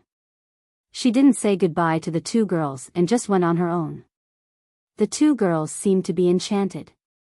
They followed Su Chan in their pajamas and slippers and went out the door. Not long after, Su Chan took Li Yundong to a small hotel. It was the small hotel where Li Yundong and she had stayed for a night. The two of them stayed for a while, then turned around and went to the community where they had met Wan Hongling. She walked with Li Yundong on her back, talking all the way, and the two girls followed her in a daze. As they walked, they wiped their tears. Su Chan carried Li Yundong on her back and broke into the places where they had lived and stayed before. Although it was rude, her beauty was amazing, and there was a heartbreaking sadness hidden between her brows at this time, so no one cared about her. On the contrary, after hearing Su Chan's whispered story, although some people didn't understand what had happened, they just quietly looked at Su Chan and Li Yundong, who was like a vegetable, and felt that there was a kind of soul-stirring power in these two people, which made their eyes sting and they couldn't help but want to cry with them. Along the way, the little girl was slowly followed by a lot of people. These people seemed to be under some kind of witchcraft, and they all followed her and Li Yundong in a daze. When the little girl talked about the funny parts of the two of them, they laughed together, but when she talked about sad tears, they all burst into tears, which stunned the passers-by. They didn't know how long they had been like this. When they arrived at a spacious road, a rather luxurious sports car suddenly stopped beside them. A fashionably dressed girl wearing big sunglasses on her face opened her cherry mouth and looked at Su Chan and Li Yundong with a puzzled expression. She wanted to go over and greet them, but she had some misgivings. She could only pull a girl behind them and ask, what happened here? Why are you following Li Yundong and Su Chan? The girl wiped her tears and told her what she had seen and heard before, but she didn't expect that the girl, who looked extremely fashionable, would also cry. Especially at the moment when she pushed away her sunglasses and wiped her tears, the girl suddenly found that the beauty in front of her was very similar to the big star Lu Feier. Just as she was about to ask more questions, she saw Su Chan carrying Li Yundong on her back and heading somewhere else. She hesitated for a moment, then turned around and continued to follow the crowd, leaving Lu Feier's matter behind. Lu Feier didn't expect that after she returned to China, she wouldn't be able to contact Chow Kefi several times. She had to drive to find Chow Kefi by herself, but she didn't expect to meet Su Chan and Li Yundong on the side of the road. She stood by the side of the road and hesitated for a moment. In the end, she gritted her teeth, turned off the car's engine, and quietly followed the crowd. Although half of Lu Feier's face was covered by sunglasses, half of her round and smooth face could still be seen. It was obvious that she was an extremely stunning beauty. In addition, she was dressed like a star. In the past, wherever she went, she would be the focus of attention. But at this time, she was following behind the crowd, but everyone's eyes were fixed on Su Chan and Li Yundong. No one noticed that there was an idle star beside them. The group followed Su Chan and Li Yundong to the amusement park in Tiannan City. Su Chan, who was in the lead, walked inside with Li Yundong on her back. The guard at the door saw a large group of people walking in noisily. He didn't even buy a ticket and quickly stopped them from entering. At this time, Lu Feier quickly rushed to buy a ticket, and the guard let them in. Su Chan carried Li Yundong to the bottom of the space shuttle. She quietly waited for everyone to get off before she took Li Yundong to sit on it. At this time, she didn't say anything. She just sat quietly, tilted her head, and looked at Li Yundong, who was sitting quietly with her, like a stone statue in meditation. It was already 4 or 5 o'clock in the afternoon. The sky was covered with clouds, and the rays of the sun shone on the ground through the clouds. It was as if Su Chan and Li Yundong were covered with a layer of colorful gauze, which was very beautiful. The two of them didn't say a word, but their lingering gazes said thousands of words. At this time, the people who followed them all held their breath. No one dared to speak loudly. Gradually, the surroundings became extremely quiet. Many people stood to the side, quietly watching the couple. They didn't know how long it had been like this. Some people felt that time was as short as a second, but others felt that time was as long as a lifetime. Gradually, the sky darkened, and the people who had been standing quietly by the side began to slowly leave. Lu Feier persisted until the sun finally disappeared in the sky. She sighed secretly and turned to leave. In the end, she still didn't ask Su Chan and Li Yundong about Chao Kefi's whereabouts.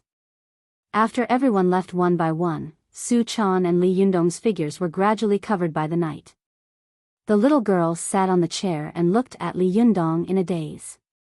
She reached out and wanted to touch Li Yundong's face, but she shrank it back timidly. She said softly, "Yundong, I will wait for you here.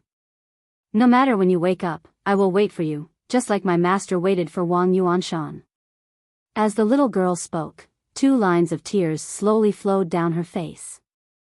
She flipped her hands and pinched her fingers, preparing to seal both herself and Li Yundong like Ao Wushuang had done.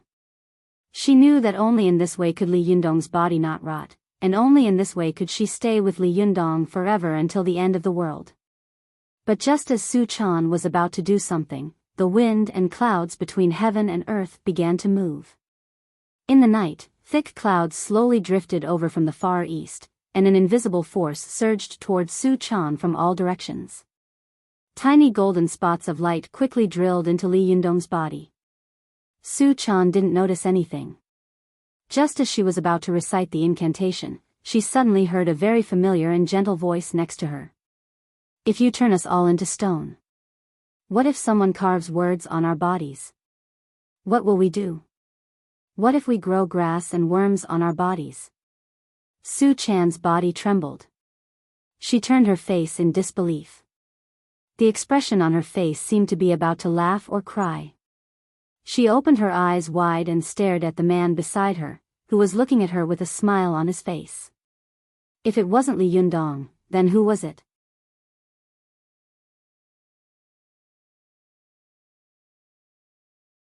Chapter 945. Su Chan stared at Li Yundong with her eyes wide open. She couldn't believe that the man she had been thinking about day and night had really come back. Was it God's blessing, or had a miracle really happened?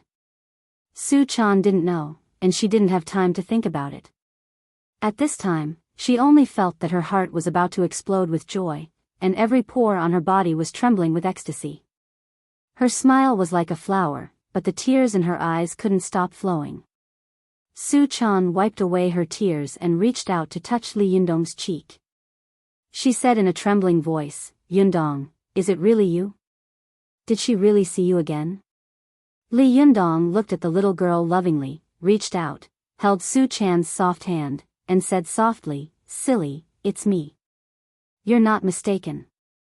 Su Chan pouted and finally burst into tears. She threw herself into Li Yundong's arms and cried loudly, "I knew you wouldn't leave me alone. It's very pitiful for you to be alone." He gently patted Su Chan's back with a gentle smile on his face.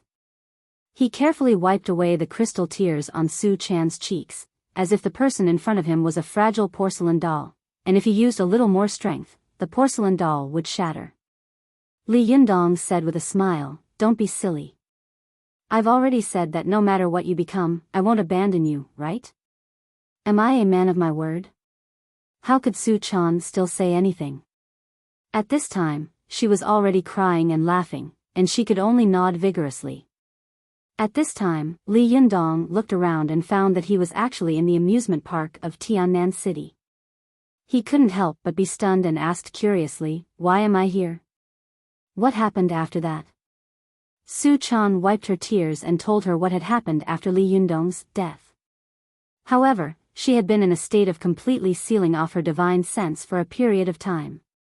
She didn't even know that Zi Yuan had stolen the elixir for Li Yundong and that Wan Hongling had fed Li Yundong the elixir. It was only when she saw Li Yundong's eyelids move slightly that she suddenly woke up from the state of sealing off her divine sense. Li Jiandong quietly listened to Su Chan talk about what had happened after his death. After hearing it, he couldn't help but say, "Although the mystical silver fox is a devil, she is indeed a strange woman who keeps her promise. She has the courage to challenge the gods and Buddhas of heaven with her own strength. She is magnificent." Su Chan looked at Li Yunyang with admiration and said softly, "But I think that you stepped forward bravely and scattered the gods and Buddhas with your own strength. That's the real heroic feat." Li Yundong chuckled and poked the tip of Su Chan's nose with his finger. "No matter how great a hero is, he won't be able to overcome the charms of a beauty like you." Su Chan smiled foolishly. She snuggled up in Li Yundong's arms sweetly and happily, feeling his strong heartbeat and warmth. She said softly, "I really can't believe you're back." As she said this, she raised her head and looked at Li Yundong. "Yundong, why did you wake up at this time?" Li Yundong thought for a while and said, "I don't know. I smashed my yang spirit with one palm. Although I buried the seed of the true method in your body before, so it's not surprising that my broken yang spirit clone can be reunited, my palm also damaged my internal organs and the upper dantian of my brain. If the interior of the body furnace is damaged, it's reasonable to say that it's impossible to resurrect, unless..." As he spoke, Li Yundong suddenly seemed to think of something, but it was vague and he couldn't grasp it. He couldn't help asking, "By the way, where's Zi Yuan? What about Zhou Qin? What about the others?" Su Chan exclaimed and said, "They should still be on Mount Tianlong in Dongwu City, right? Yundong, let's go and tell them the good news. They must be very sad." Li Yundong smiled and nodded at her. The two of them quickly flew towards Tiannan City hand in hand. On the other side, after Su Chan and Li Yundong flew away, Wan Hongling cried alone in the same place for a while. She finally stopped crying, only to see that Lin Miao was looking at her with tears in her eyes. Lin Miao held back her tears and said, "Don't cry. In the future, you still have to walk the path alone." However, Wan Hongling cried even harder. She didn't appreciate Lin Miao's kindness at all. She turned her head and shouted at her, "What do you know? You don't know anything." After that, her figure flashed and disappeared in an instant. Wan Hongling cried as she flew. Even she didn't know where she was going. After losing Shiji Zi Yuan, she suddenly felt that the world had darkened in an instant. She didn't know how she was going to face this world and how she was going to survive. While Wan Hongling was feeling helpless, she unconsciously found that she had flown to the ground of Mount Longhu. She looked down and saw the winding Mount Longhu lying on the divine land under her feet. It was majestic and majestic. She stood in the air for a while, then suddenly gritted her teeth and landed on Mount Longhu. Ruan Hongling carefully hid her figure along the way. She bypassed the main gate of the main peak of Mount Longhu and came to a place not far from the back of the mountain.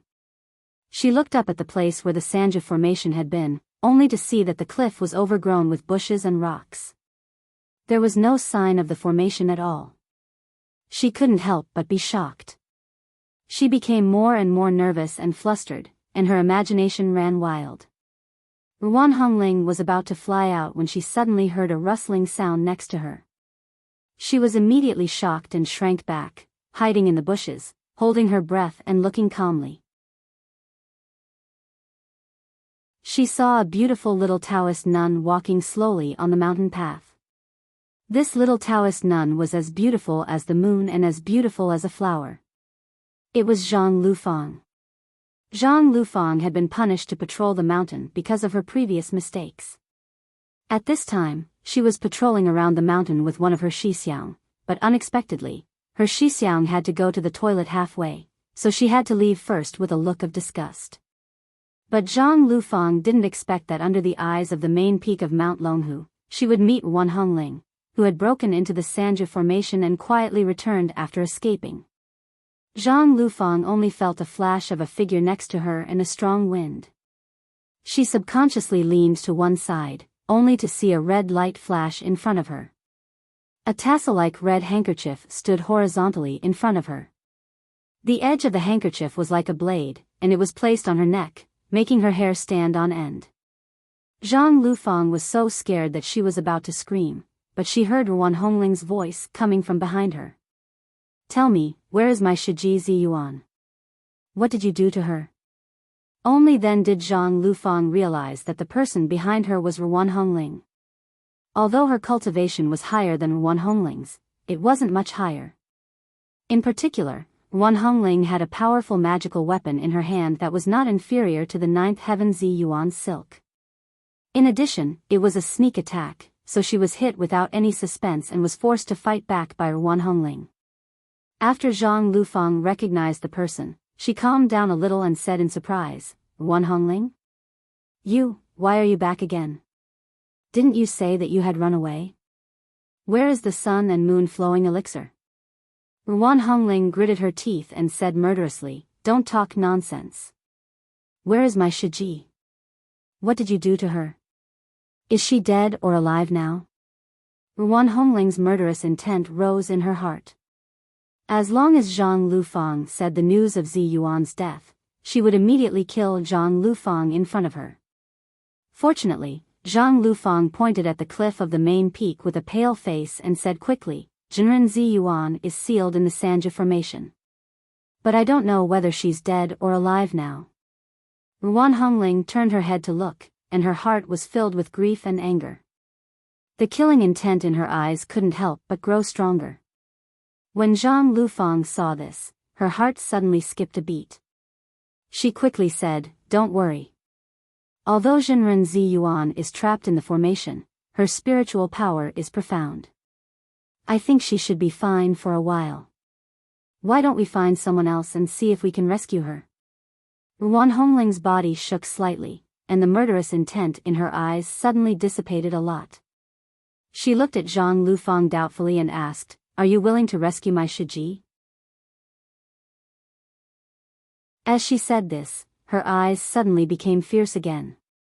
"You're not lying to me, are you? Are you trying to lure me into a trap?" Zhang Lufang quickly waved her hand and said, "No, no. I've always admired Jinren Ziyuan very much. How can a great master and beauty like her be locked up in such a formation for the rest of her life?" Ruan Hongling glared at Zhang Lufang. Although she was still fierce, her murderous aura had gradually subsided. She said coldly, "All right then. I believe you. I'll go look for her now, but you have to come with me." Zhang Lufang complained in her heart, but she had to show a look of joy on her face. She nodded and said, Okay, but you must find a master, otherwise you won't be able to rescue her." Ruan Hongling's face was livid. In an instant, she thought of all the masters in the world, but after thinking about it, there was only one person left with a high cultivation quotient who was willing to help her. Zhou Qin. Ruan Hongling turned her wrist, grabbed Zhang Lufang, and pulled her into the air. Her powerful magical weapon was still tightly pressed against Zhang Liufang's neck, not relaxing at all. Zhang Lufang sighed in her heart and had no choice but to fly up with Ruan Hongling. She looked down at the ground, only to see that her Shixiang, who had gone to the toilet before, had already come over. After looking around for a while and finding that she was gone, he was so angry that he stamped his feet and scolded, "Little Shimmy, you've just been punished, yet you left your post without permission. Do you want to be locked up? Come out quickly, or I'll tell Uncle Master." 1, 2, 3. Okay, if you don't come out, I'll tell Uncle Master. This time, Zhang Lufang even wanted to die. She looked at Ruan Hongling aggrievedly and wanted to say something, but in the end, she swallowed her words. She glanced at the Dharma treasure on her neck and had no choice but to obediently fly out with Ruan Hongling. The two of them flew all the way from Mount Longhu back to Mount Tianlong in Dongwu City. Ruan Hongling was about to fly into the cave to find Zhou Qin when she suddenly saw two people flying over from the opposite side. They were holding hands, looking extremely intimate. This was no small matter. Ruan Hongling was so shocked that she was dumbfounded. She rubbed her eyes with all her might, but when she confirmed it, she immediately looked at the two people who were extremely intimate with each other. Anger rose in her heart, and evil grew in her heart. Wow, my Shixiang is in danger because of you, and you are actually being intimate with someone here. Damn it. Ruan Hongling's eyes turned red. She gritted her teeth and rushed toward Li Yunyang aggressively. You're tuning into the Biyao's Wuxia Chronicles YouTube channel. Don't forget to subscribe and join us on this journey to catch the most captivating stories.